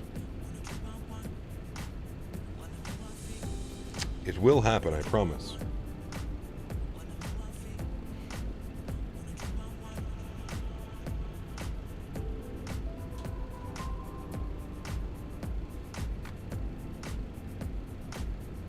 Special thing? Yeah, it's just like a family thing.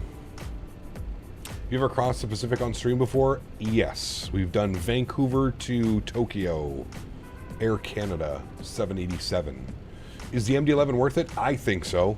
If you're a fan of the MD and you're, you know, you're looking for something a little bit different, I would definitely say it's worth it. Now that's just me. I can't really speak for you. I don't know. I think you just have to remember that this thing is insanely different, dude. And it's old. You call her Bitchin' Betty. She's old, man.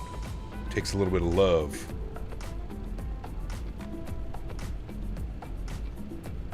Bitchin' Betty, baby.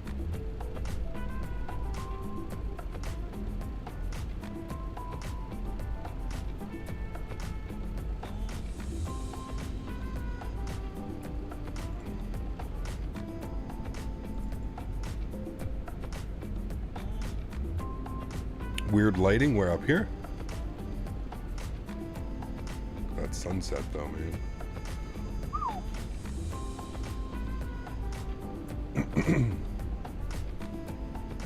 It's very hazy. Hey Cab, I was the Toronto Center you talked to clear up the confusion. There was a miscommunication and he handed me to you as opposed to handing to the other controller. I handle aircraft EB. Ah, got you, Dustin. Got you. Thank you for the clarification. I knew it was a little bit weird. I was like, huh. I wonder why we got that hand over and why not over to Toronto Center. But cool, appreciate it, man. Any tips for boosting FPS? Either frame gen mod, or if you don't have a 3000 or a 4000 series card, look at lossless scaling. That may be the other best option. Have you played the new college football that just came out? I have not, Jonathan. No, I don't have a console, although it looks like I'm going to be buying a console tomorrow. I don't have a console. So yeah. I'm going to surprise my buddy, though. Just going to send him a picture of it in my car tomorrow with, like, the seatbelt on it. Nah, I'm going to get a PlayStation 5.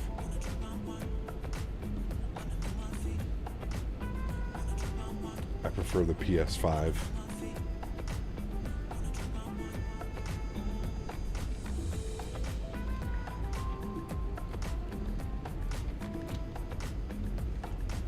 Why console? Because there's some games on console I would like to play that are not coming to PC. Mainly NHL. I'm definitely going to pick up that new NCAA football game, 100%. So, and there's some other things that we can stream as well, you know, that aren't on PC. So it could be cool, could be fun.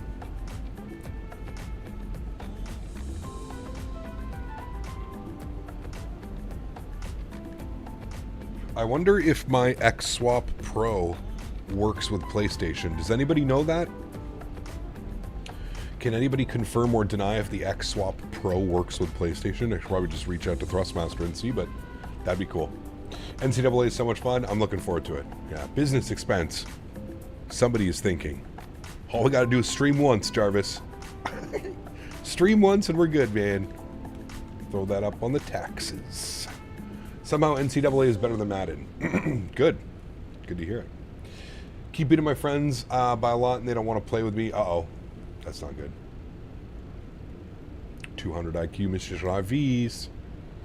We call him Taxman Jarvis. Oui.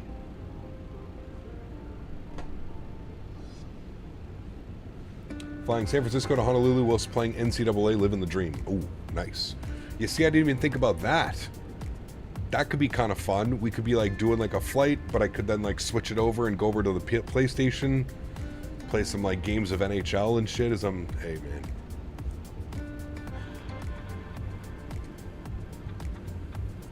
Is MLB the show? Apparently it does work. Hey, nice. See, there we go. We could even get some Thrustmaster endorsements going with that. Is MLB the show? It's only on consoles as well, right? That's another one I would like to get. MLB the show, baby. I haven't played a baseball game in a while. Play the shit out of that. It'd be down bad. Toronto Blue Jays, stack them up. Let's go. Long hauls take donations to play online. Nice.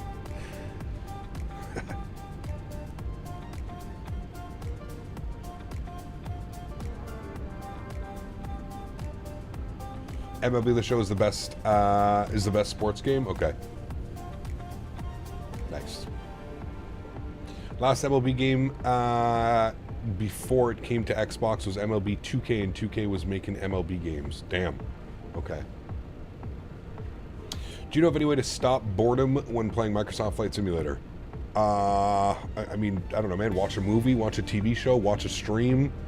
Do something that you enjoy doing if you don't like sitting and looking at aircraft screens. I don't know. The show took over once it came out. I always remember the show being like badass back in the day. So Dan says he knits. Nice.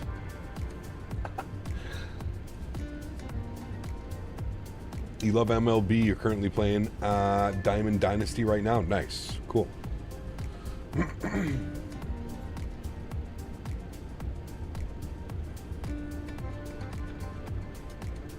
You watch other various streams during your long flights. 100%. It's the best way, man. Watch some videos, keep yourself entertained.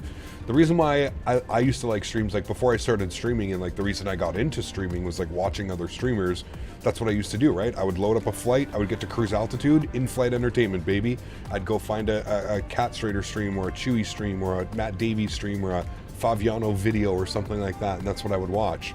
I'd keep my brain in the aviation kind of theme, you know? Kind of go from there.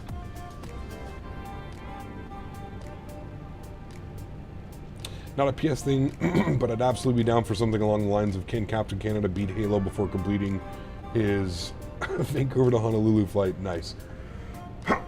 Excuse me, guys. Sorry, my throat's going again. It just gets so... Where's my thing? I need to turn it on. It's all the way back there. I can't get it.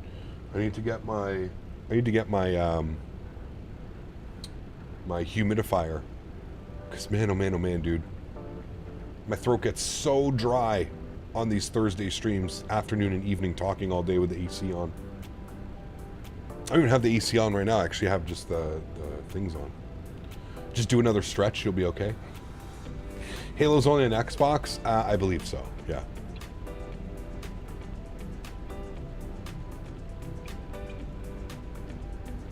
The show is pretty good. You just need to play it consistently in practice just to hit the ball. Yeah, well, I always remember it being super difficult.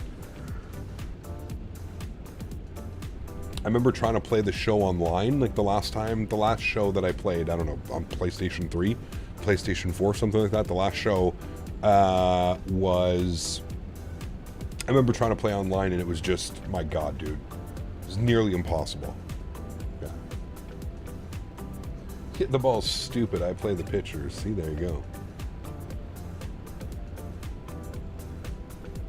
Throwback stream win. Go play some FSX, dude. You know it's funny that would be at some point to do that, but like the default A321 FSX stream win, man. Could you imagine?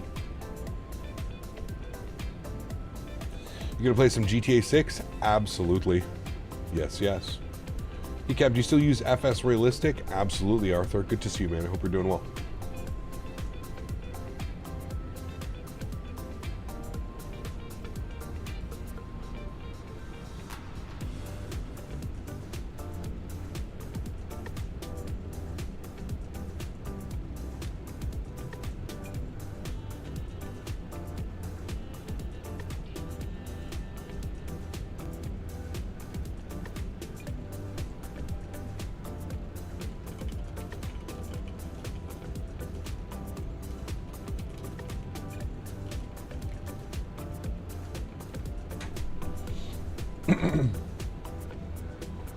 $99 for that SSD. Which one is that? Is there one out here who won't play GTA 6? Dude. I just hope it's going to be as good as all the other ones, man. I mean, it was all, like, when you're talking about GTA, you think about, like, the attention to detail, dude. The radio stations, some of the conversations that you hear, like, as you're, like, driving by from people on the sidewalk and shit. I know that they're going to deliver, and I know that's why it's taken so long, because it's to come up with this stuff and code this stuff and put this stuff into the game, but I really, really, really, really hope it's going to be, you know, everything that we want it to be. Do you think it's a definite buy? FS realistic? I think so. Especially with hoping that it should work with Microsoft 2024 as well. Yeah, FS realistic is definitely in my like top 5 must-have add-ons. Complete game changer for, you know, it actually shows, you know, when you have a rough landing or turbulence or, like, you know, the camera effects and stuff. It's beautiful. Have you seen the leaks? I mean, no. There's a bunch of fan-made bullshit out there. I mostly just pay attention to the official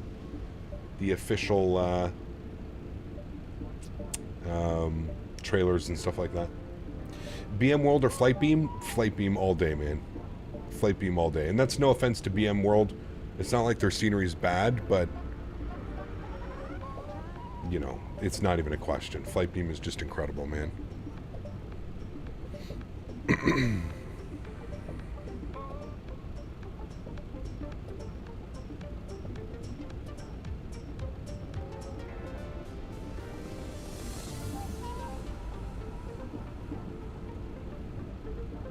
Will the AnyBuild A220 worth the wait? 100%. Yes. Absolutely. Flightbeam is just superb. Wish they could make every add-on. I would agree. Yeah. Yeah. I mean, we know their next... What are their next couple airports, chat? They're doing Phoenix, Sky Harbor, and what's the other one that they're doing? The two that they have in works right now. Phoenix, Sky Harbor, and there's another one. I can't remember. But yeah, you know it's going to be just as good, man. So... Is the new K10 scenery any good? Is that the one by Xcoder? I mean, it's okay, but again, you're not going to beat Flightbeam. I'm sorry, man. Like, I don't... Like, Xcoder's good, but he's an X-Plane developer. He developed scenery for X-Plane, and he ported over, sorry, not developed, ported over his Denver for X-Plane to Microsoft. So, yeah. I would just go with the Flightbeam Denver. Again, Flightbeam is going to get my vote 99% of the time. They have Feel there, Denver. Oh boy. Brutal. Do you even know any builds were doing an A220? Did they just announce theirs? They've been developing it for a while. It's actually a company called Synaptic Simulation. You might have heard about it, Imperator. They've been designing originally it started out as a freeware A220, and then the amount of work and stuff that was getting put into the aircraft, they decided to partner with AnyBuilds. So it's Synaptic Simulation partnered with AnyBuilds A220. And it's, yeah, we've got a lot of high hopes for that. A lot of high hopes for that. Some feel their sceneries are truly okay. Again, okay, but I would greatly take something else. Correct. I think they're, in my opinion, the only one that's like even somewhat acceptable is the newest Cincinnati that they've released. Their Cincinnati is better than whatever other Cincinnati that's out right now, which is kind of crazy. But the feel there Cincinnati is genuinely better. You didn't know they partnered with AnyBuilds? Yeah, they partnered with them. I want to say it's been quite a while since they partnered with them, to be honest with you.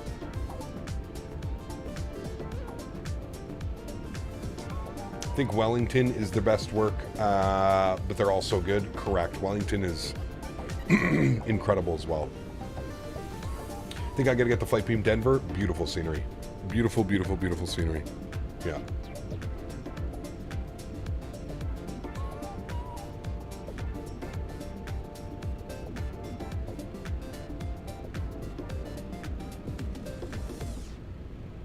Love the AnyBuild sales going on right now. Ibiza is awesome. Correct. Yeah, some crazy sales, man. Like, insane sales going on. Cannot wait for the PMDG 747. 747? Yes, correct. That's going to be a fun airplane as well, man. PCAP got Boeing field pane. Nice, very cool. Field there is a bar low.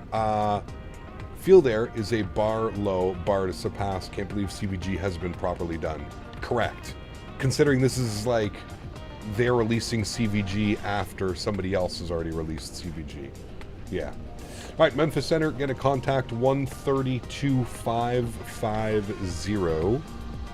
132,550. Good. And we'll let him know we're at flight level 340, right? Yeah, 340. Memphis at the message at 070, you copy? Master Jet 027, Memphis Center, ident. Right, we're just shy of 80 miles now for our top of descent. Can't forget about Vertical. Vertical makes great scenery as well, man. His Tampa is incredible. Yeah, you're right. Memphis Center, good evening. FedEx 247 Heavy, flight level 340. FedEx 247 Heavy, Memphis Center, ident. Master Jet 027, your radar contact. That's 15 test. miles west or east of Paisley. Descend via the Paisley 4 arrival, landing north Nashville, altimeter I meant to hit IDOT. 3006. And I hit the middle one, which is your TCAS test. Okay. Could hear the system going crazy.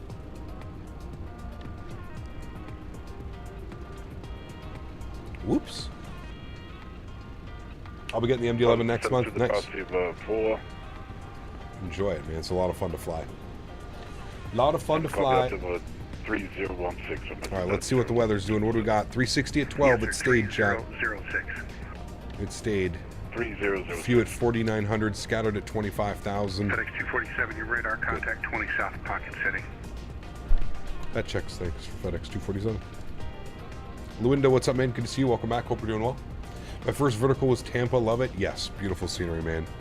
His Tampa, his across the bay as well. St. Pete's, great scenery. Yeah. Ontario, we flew out of earlier today. Great scenery as well. Turn to 320 and then on to 3000. Sunset there, chat. Beautiful.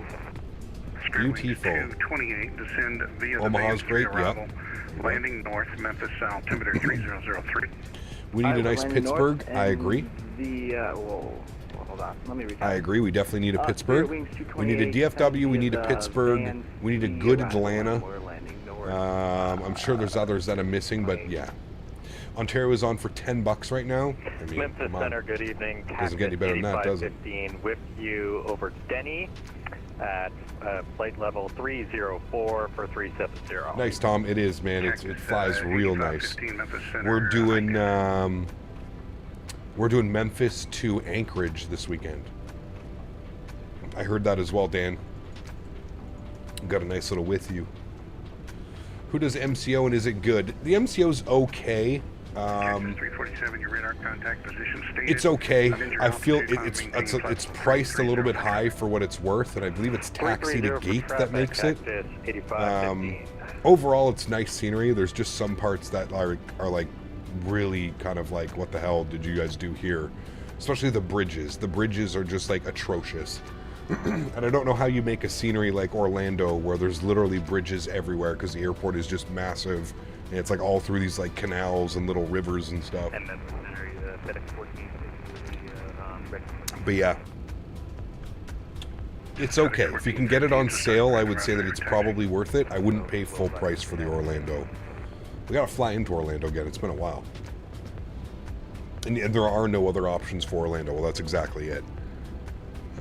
I just wish, like I said, it was done a little bit better, man. It kind of looks very half-assed when it comes to like those parts of the airport. Like I said, half of the airport is like bridges, and half of the airport, like it's just like a flat texture. It doesn't even look like a taxiway. It's really weird.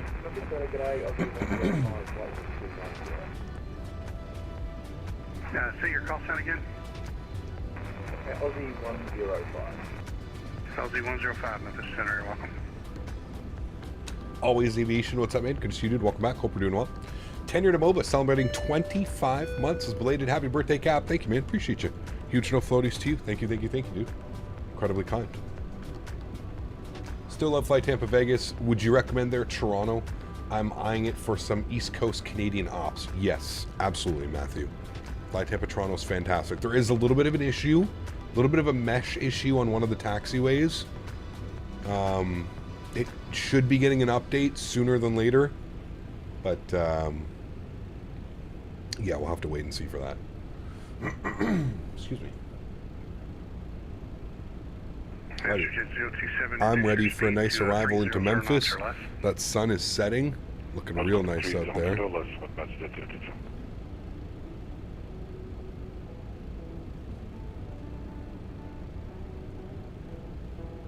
Someone should also make a Seattle that doesn't crash your plane on the runway for no reason.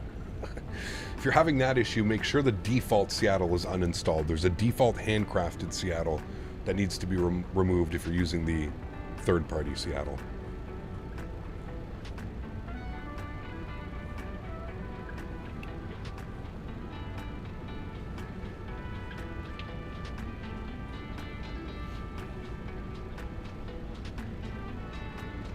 Cactus 8515, traffic no longer a factor, climb, maintain flight level 370. Cap, everyone has been telling me Tampa is worth it. Should I pick it up?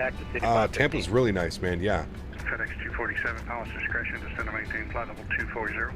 Pilot's discretion 240, FedEx 247, thanks. Alright, pilot's discretion 240. What are we here from top of descent? About 30 miles, so we'll set that now. We'll go pilot's discretion 240. Good. And we can start going over some numbers and some things here. I'm assuming if we look at the ATIS on VATSIM, ATIS information India, winds are 020 at 11 knots. Has the weather been updated? METAR, I'm still getting 360 at 12. That's at 1823. When was this one? That's definitely the newer one, so we're going to go with that one. 020 at 11 knots, 10-mile visibility, few at 5, few at 25,000, 27 degrees, altimeter 3003, simultaneous visual approaches in use 36 left, 36 right. Simultaneous departures in use 36 left, 36 center, 36 right. So we're going to expect ILS 36 right, so everything is correct with that. So we can go ahead and start pulling some numbers here. So we're going to go 535 on our Barrow, oops, sorry, 535 on our Barrow minimum. Number 60, Charlie Golf, I understand you do have the field. 535. Roger, sir. Wind 09. You're cleared the visual approach, runway 8. The wind's 090 at 6, and you're cleared to land runway 8. Alright, 535 Barrow is set. And altimeter we said was 3002. Correct? Yes, 3003, sorry. On the altimeter. Okay. All's good there. We're going to start our descent here soon. We've got our restrictions above 240, 290 knots at Cassot. And then we have Speaker, 290 knots between 14 and 23. And then we've got Copen at 10, 230 knots. And we'll just confirm that we've got that in here. Copen, where's Copen? I see. Bluz, L-Town. Oh, that's for landing that way. Never mind. Dapple. We've got Marcel. That's for landing 18s and 9s. My bad. Okay, yeah, we're good. Just Marcel between 12 and 10 at 250. And Marcel 250, 10,000. So it's got that in there. Perfect. Looking good. Round trip? No, man. It's Thursday evening streams, dude. We usually just do one flight Thursday evening. As you can already tell, the audience retention is, you know, we're about half what we usually would have watching the streams. So, yeah. Just do the one flight usually every Thursday evening.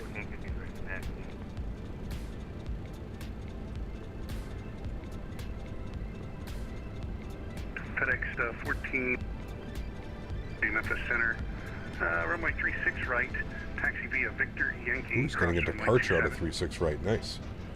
All right, and we are real close to top of descent here, friends. Can we start our descent in a sec?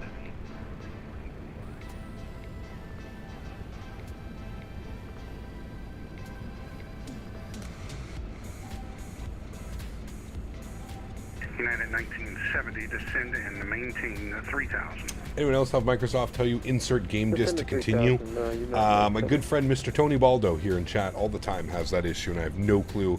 You're on the Microsoft version of the simulator, right? That's probably the issue, is the Microsoft version of the sim. Now, I said they fixed the strobe lights. Oh yeah, you can see the strobe lights now. Nice. Much nicer. Very, very nice. God, that's a beautiful airplane, man. Look at that, chat. So good. It's due to the outage right now? Okay, that could be it too. Puller dropping another 20 bones. Huge no floaties to you, my friend. Thank you very much for support, sir. I appreciate you. That is incredibly kind. Huge no floaties to you, my friend. Guys, could we please get some love for Puller of Spikes dropping the $20 donation. Appreciate you, my man. Thank you, thank you, thank you. Incredibly kind. Appreciate it. 228 information. Indy is clear to Memphis. About you pick up Indy. Expect a visual approach runway 36 right. Yes, we did pick up. Chat, do we fly this livery or the Panda livery on Saturday? Which livery do you guys want? This one or the Panda? I forgot my. Oh, I feel like we gotta fly the Panda if we're going long haul, right? There's an issue with Xbox servers right now, correct. Reduce your speed now to 1909. And there we go. Looks like we're about to hit our top of descent here, friends. Any second, the aircraft will start descending. The Panda all day. Looking forward to tomorrow's stream to Pank. I was up there last week watching 747s. Hey, nice. That's badass, dude. And so, hell yeah. I'm just huge no floaties too, man. Thank you. If we can do the visual is fine. I'm just Panda, Panda. River 60 Charlie Golf, register taxi to the ramp via Alpha. Good night. JetBlue 254, you're leaving the airspace to the south. Houston Center is currently offline. Radar is terminated. We've got we've got another FedEx coming in an A300. He is over that way. We may be close. We may have to get some vectors. It should be cool. I don't know who's going to get there first. Just give me a good rate down to so it'll be pretty cool. 2,500. Good rate down to 2,500. 970. And 1970, the airport, if you start looking for it, it's at your 1 to 2 o'clock and 1-3 miles. Let me know if you pick it up. Otherwise, I'll have to turn for localizer shortly. The airport's inside United 970. Yeah, 1970 cleared to visual approach runway 2 right. Yeah, for the visual 2 right, United 970. Love the 747s. And Spirit Wings 227, I really didn't hear your request. Did you have a question, sir? Nice. Yes, I'm just wondering if we have to do the visual because sometimes I like practicing my ILS. But the visual... No, sir, we could put you on the ILS, sir. Spirit Wings 228, fly your present heading, descend and maintain 5,000. Expect the ILS approach runway. Sometimes I like to practice right down the ILS. 5,000 and we'll expect the ILS 36, right? Nice. Appreciate that. Thanks for letting me do that. If PBGG makes a 400 variant, I'll fly that so much. They better, dude. They have to. They have to. We have to have the 400 passenger, the 400 freighter, and then make an expansion and do the 747-800. They have to. And if they don't, I'll be quite upset. We need that 400 freighter. Yeah, do the 400 passenger freighter, and then the 800 passenger and freighter as well. You'll be following an Airbus 320 that's currently at your 1 o'clock and 7 miles. Let me know if you pick him up. Can't log into Microsoft right now. Yeah, you're not alone, unfortunately. There's a lot of people that are having issues. Today, heading valid 340. I'm sorry, who was that one calling? FedEx 1338 Heavy. FedEx 1338 Heavy, Memphis Center, good afternoon, welcome. Grab the traffic inside. Message at 027. Masterjet 027, follow that traffic. You're cleared for the visual approach, runway 2 right. Clear visual Is the 400 still flying mostly 800s? Yeah, 400 still flies. Yeah. Yeah, the 400 freighter still going. There's a bunch, man. FedEx 247, descend via the Blues for arrival landing north, Memphis, altimeter 3003. We'll descend via the Blues, and we're landing north 3003, FedEx 247. All right, descend via the Blues 4. 70, wind 01010, runway 2 right, clear to land. 3,000 feet at Dinky. United 970. So we can bug up 3,000.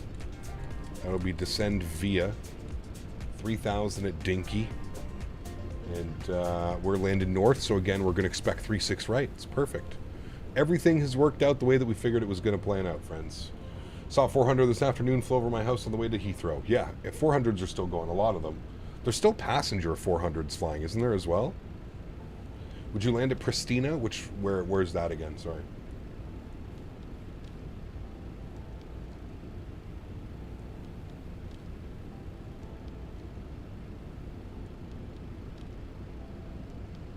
It's in Kosovo. I think we've been there before.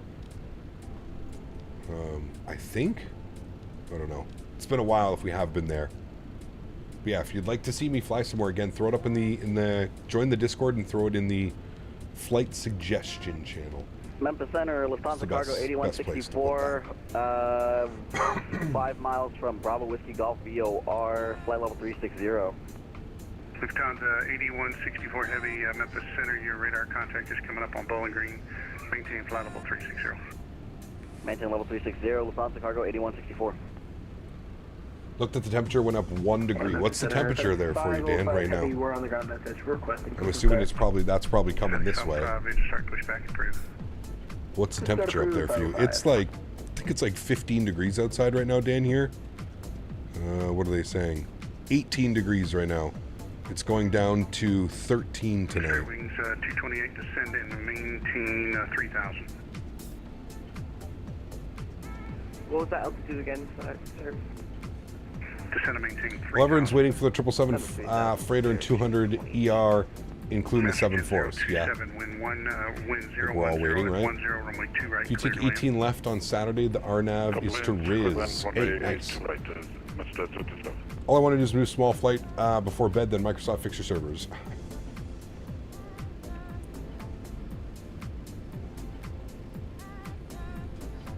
United 1970, 11 turn off when you're able, taxi to the ramp. Daniel, what is that? Juliet, Tango 33 Celsius, no wind? I mean, at least it's only 26% humidity, but like, geez, you're getting that Las Vegas weather, Daniel.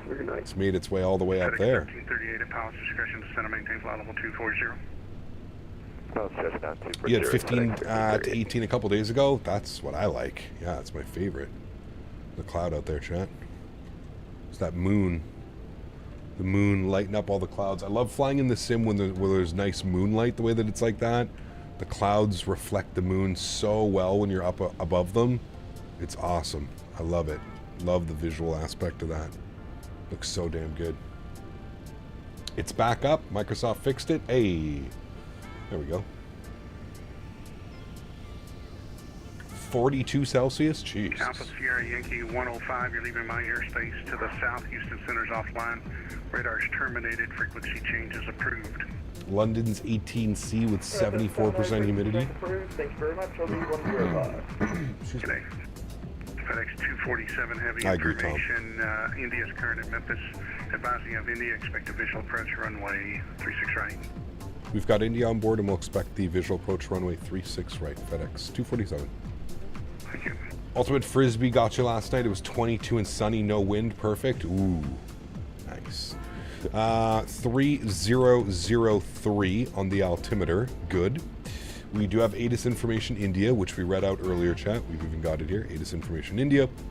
And we know that we're expecting the visual approach. So by visual approach, let me just clarify something. I wanted to speak about this earlier when that other guy was calling in and he asked if he could switch his approach. Here's the thing, Jet. When the controller basically clears you for a visual approach, you are more than allowed to do an ILS approach as well. There's nothing stopping you from arming your localizer, arming your glide slope. There's absolutely nothing that will stop you from doing that. So I just wanted to point that out, just in case there was anybody else was thinking otherwise. when a controller clears you for a visual approach, basically all he's doing is just saying, do whatever you'd like. There's no other aircraft really in the vicinity. You're cleared on the approach. You can make those turns yourself. You can vector yourself, whatever you want to do. Usually that's what happens. Now, usually they're going to point you at the airfield. They're going to, he's probably going to turn me and he's going to give me a turn of heading like, 350 or something like that. So yeah. And exactly what the gaming prospect is saying, visuals are 95% of the time backed up by an ILS for safety. 100%. 100%. Yes. So just because you've been cleared on a visual approach doesn't mean that you can't shoot the ILS or, ask to change the approach. The only time you would really ask if you could change it from a visual is if you actually didn't have visual of the airport. Then you could be like, hey, I'm in the clouds or I can't see the airport. Can we go, can we shoot an ILS or something like that, That's how that would happen. Right 350, Call it 97.5, Jarvis. We'll meet in the middle. Join the runway 36 right localizer, and you're 7 miles from the fix. You're clear for the approach. I will 020 to join the localizer and clear for the approach. 28. Cactus 8515, contact the Atlanta Center 132.9. I don't think we have any other ATC. No, we don't have any. We just have just center online that's controlling. Say 8515, go ahead. Hey Cap, you probably didn't ask this, but what do you think about the MD-11? I've heard mixed thoughts on it. Honestly, Force, I could understand the mixed. I could understand the mixed thoughts prior to this update. This update is absolutely fantastic. This 1.0.7 update really has kind of resolved all of the issues that I even had with the aircraft and some weird things that it was doing. This is fantastic. The update is fantastic. I have zero issues suggesting this aircraft now. If this is something that you're interested in, the MD is a whole different animal, man. But if this is something that you're interested in, it is fantastic. Absolutely fantastic. So we're just going to confirm here. We're going Dapple to Marcel to Dasac to Clark. Okay, everything's good in there. Cool. And then that's the go around in case we have to. The go around procedures. 1450 climb and maintain 7,007. 7,007, set at 1450 heavy. Fedex 447 heavy. Alright, is this song almost done? 447, we should walk 5546. This song's almost done. I'll pause the music here, chat. We're coming up on 10,000 feet. We're currently at 13,500 descending. Couple restrictions here. Need to be between 12 and 10 at Marcel, 250 knots. So the aircraft is going to start to decel here soon, 250, and we're kind of descending pretty shallow right now, just staying on profile. And this song's about to end. So turn everything back up, pause our music. Where are you parking? Good. Cool. Are you going to the terminal building? I think I blocked you. Are you going to the terminal building? Yeah. Hey Cap, is the MD-11 larger than the A300? Yes. This aircraft is, just to put it into perspective, this aircraft has very similar, weights and not balance, but weights to the 777. This is considered a heavy. I don't think the A300 is considered a heavy. It might be, but yes, this is quite a bit bigger. Quite a bit bigger. She's heavy. That visual ILS thing is helpful because I thought the same when cleared for visual. Yeah, you can do whatever, like I said, man. You shoot your ILS approach when you're cleared on a visual approach. No problem. Jen, good to see you, my friend. Working your booty off, haven't been able to get on during the day, miss it. No worries at all. Good to see you. Work always comes first, right? We're here, we're hanging out, we're flying some new planes. We've got the MD-11, we've got the 777. Doing well. Wasn't that busy into Toronto? It was okay. Wasn't like, wasn't dead or anything like that. It was okay.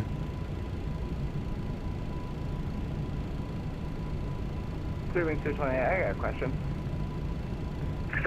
Heavy has to do with the wake turbulence, not necessarily the weight. Actually, isn't it the weight of the aircraft? I'm pretty sure it has everything to do with the weight of the aircraft. You have to be X amount of kilograms or pounds to be considered a heavy aircraft. I thought that's exactly what it was about. I could be wrong, but I'm pretty sure that's what it is. You have to reach a certain weight limit for it to be considered a heavy aircraft. Then you have your supers, which I think there's only one super, the 380, because the 7.4 is still considered a heavy as well. Alright, speed's at 250, we're looking good. We're going to get our auto brakes set to medium. We're going to arm our ground spoilers. Oops, I disarmed them. I already had them armed, I guess.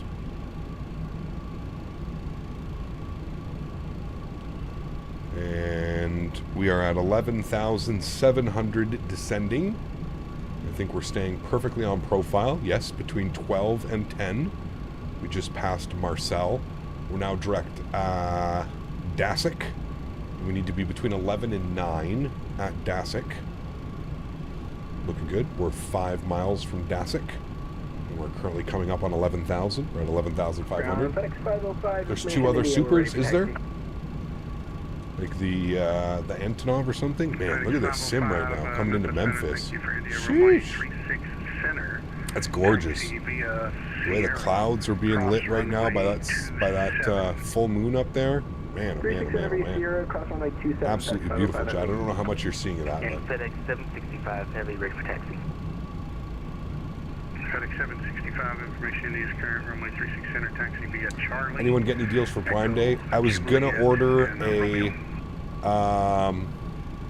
runway 36 center by Charlie. I was gonna order a new TV, but I just don't really need one. It was more just the price was incredible. It was a 55-inch 4K. I was gonna bring it out to the farm. 55-inch 4K. For I think it was $300. And I had a $150 gift card to Amazon that I got for my birthday. So I was like, damn, this TV is going to cost me $150 for a 55-inch 4K. But nah, I just figured no.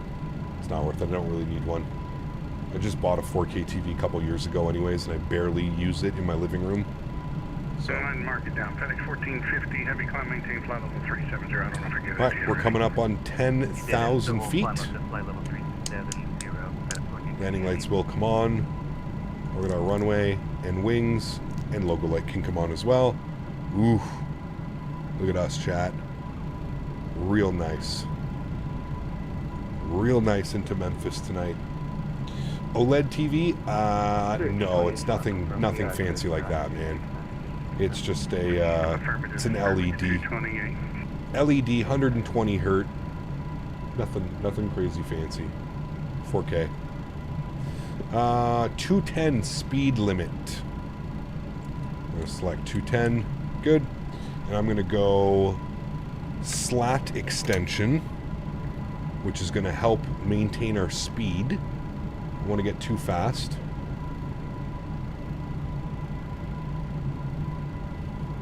Good.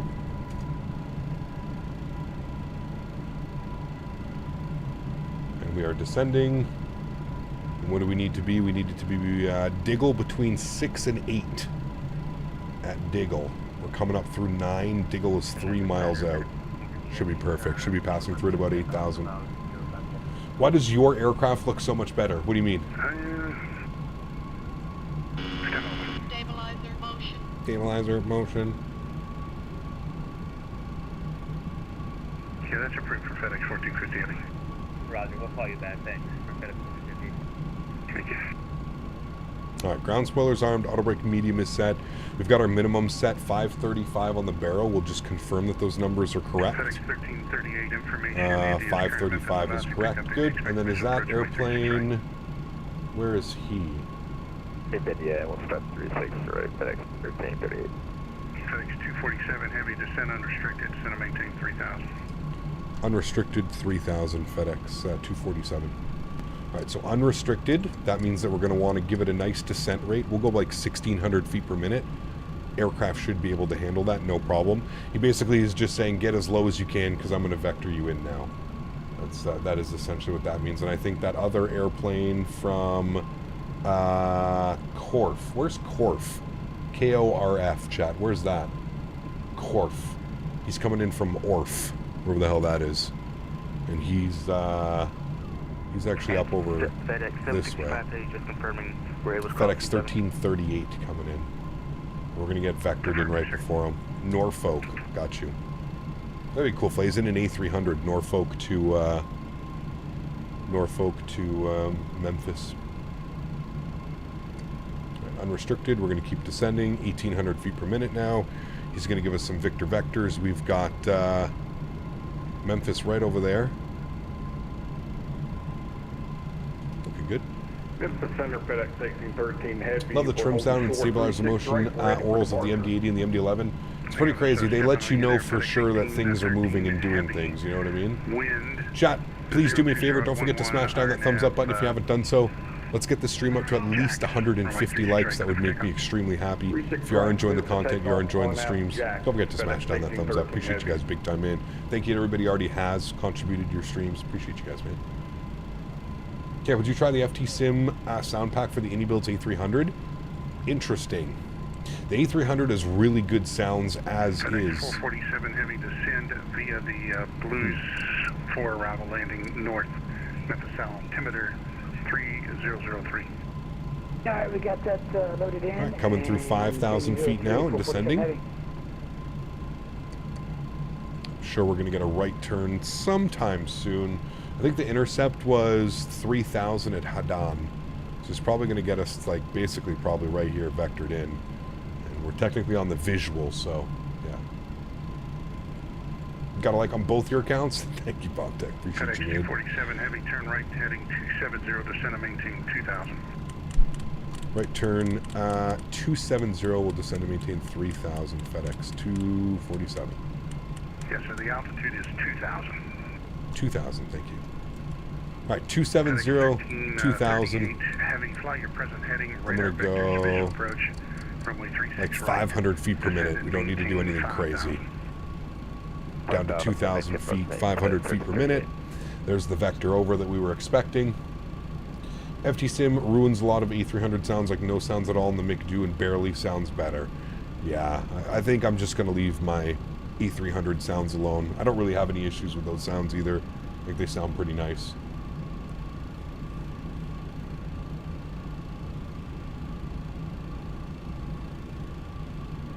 Alright, chat, we're getting a nice little Victor vector.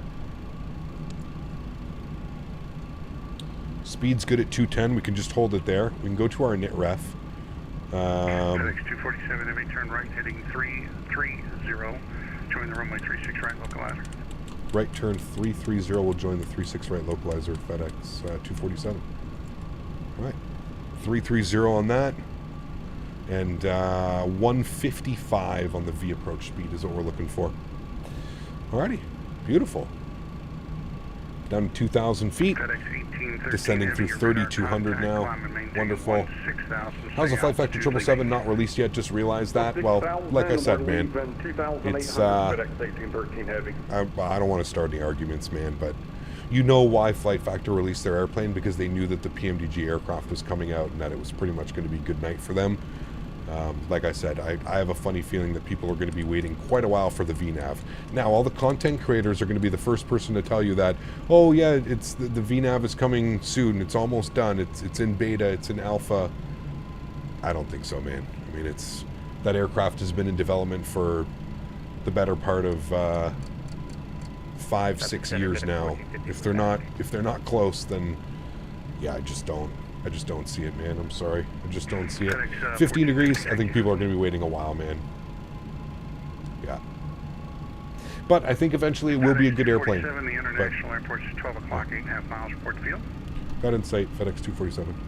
FedEx 247, heavy, clear visual approach, runway 36 right. Good visual approach, 36 right, FedEx 247, thanks.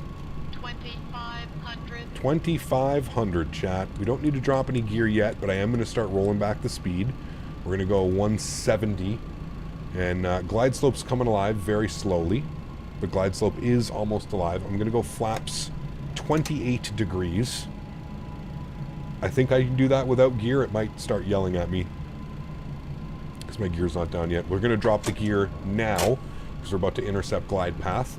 And then we'll get our final approach speed in, which was 155. Let's get 155 in. We'll punch that number down. Good. Here comes glide slope. We'll go flaps 35, which will be our landing flaps today. Beautiful. There's glide path. Heavy wind 02011, runway 36 right, cleared to land. 36 right, cleared to land. FedEx 247 Heavy. Thank you. All right, cool. Let's get the rest of our lights on. Good. Everything else is on. We're all lit up beautifully. Let's go ahead and start our recording. Wonderful. I'll throw the joystick cam on. Beautiful. And looks like we got a badass headwind right now, 16 knots. Altitude is fine. We're on glide slope, so everything's good there. I'm gonna pull the sunglasses off for this one, chat. Yeah, that's why I'm not picking you up, sir. Just because it is an evening arrival. What a beauty it is, man. Looks great. Cool. 1,700 feet. I'm going to take control of the aircraft. Enjoy the arrival, friends. Sounds are going up. Altitude 1749, climbing Autopilot 340 at flight level 250, or 258, sorry. altitude FedEx 505 Heavy, runway 36 center, line up and wait. Runway 36 center, 505 Heavy.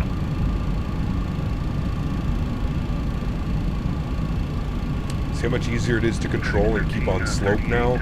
It's not kind of just all over the place. You actually feel like you've got quite a bit of control. It feels really good. Like, really good. Gnarly crosswind component right now, though, on the aircraft. You can see 10 knots of crosswind. 1,000. Check. 1,000. Replay's on. 1,000. Yeah, thank you. One more time for good measure. No? Okay. There we go. There's the wind kind of fixing itself. Becoming more of a headwind component, less of a crosswind component. FedEx 447, heavy information. A little bit low on the slope. Watch your nose, Captain. Runway 36 right. Don't go chasing glide slope, but just little corrections. 13 heavy, climb, maintain flight level 350.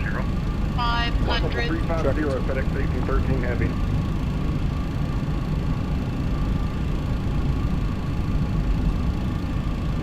$400.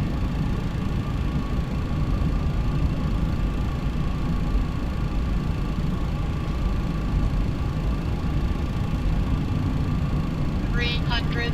FedEx 505 with 020. Approaching minimum. 11, RNAV slow, runway 36 center, cleared for takeoff. 200. Minimum. Continue. FedEx 100. Caution, wake turbulence, previous departure, heavy jet. 50. 40. 30. 20. 10. Nice and smooth. Let it settle. Oh, yes. Nose down gently. Reversers are out.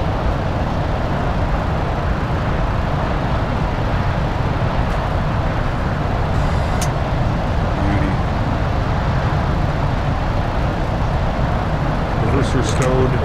We're going to roll this one out, chat. We want to go all the way down to the end. Let's disengage auto brake.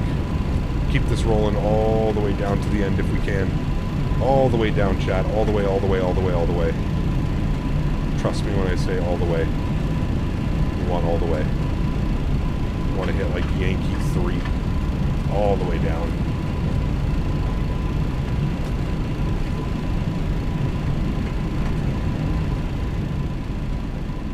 Cool. Very nice, chat. Very nice. And the reason why we keep it all the way rolling is because we can keep a higher speed, right? We can keep like 50 knots on here. And then if we vacate to the right. 5, heavy, your radar contact climb, maintain 16,000. Now we vacate to the right. Climbing 16,000, leaving. And there we have it. What a beauty, chat. What a beauty, man. 38, turn right, heading 3. Landing lights coming off. Good. Nose light over to taxi. We'll keep the runway turnoffs off. Strobe lights can come off. And 1 hour and 54 minutes on the flight time, friends. FedEx 247, taxi to the ramp via Yankee Victor, cross runway 27. Yankee Victor, cross runway 27. Thanks for ATC, FedEx 247 heavy. All right. Beauty, chat. Good job.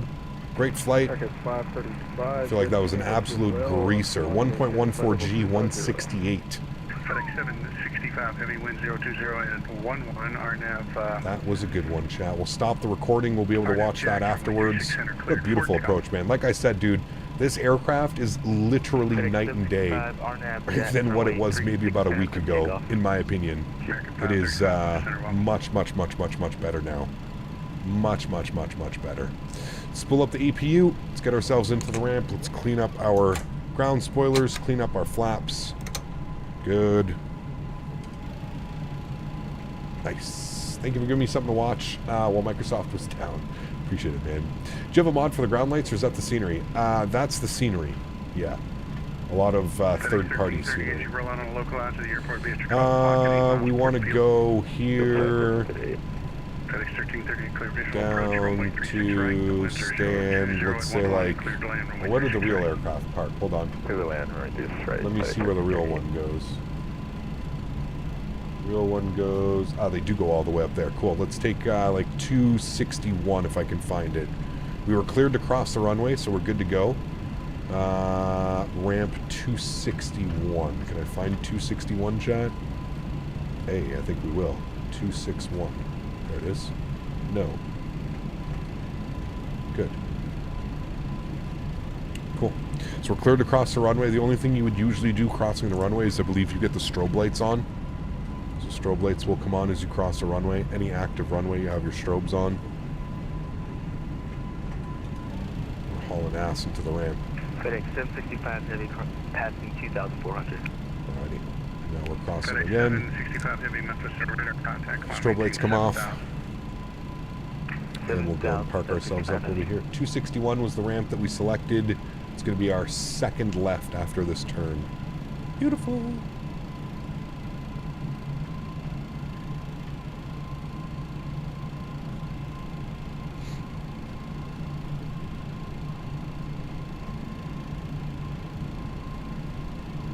Yeah, no, it's so much better, man.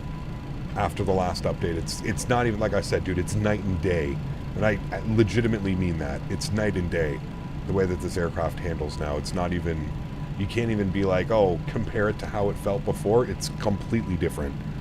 It is so much better. So much better.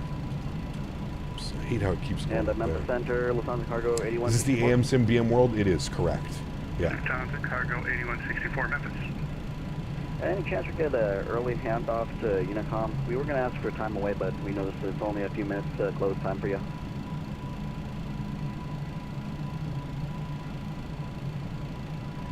Yeah, it's fantastic, man. 8164, there's areas of moderate precipitation, a little bit of intense precipitation, 12 o'clock and 40 miles. Just a few miles wide, a couple of scattered spots there. Got an aircraft up here coming in as well, so he just departed. One that'll be crossing at flight level 340, that'll be not a factor. Radar is terminated, frequency change approved. Sensitivity is at minus 55 before, now you're at 0. Yeah, I'm at minus 9 with my reactivity down, and to me it feels absolutely fantastic. You too, sir, good night. Like, absolutely fantastic. FedEx 765, there is traffic at your 12 o'clock and 7 miles descending out of 10,000, a company 777. Caution wake turbulence, he'll be restricted to 8,000 feet. I'll have higher for you when this thing is a lot of fun, man.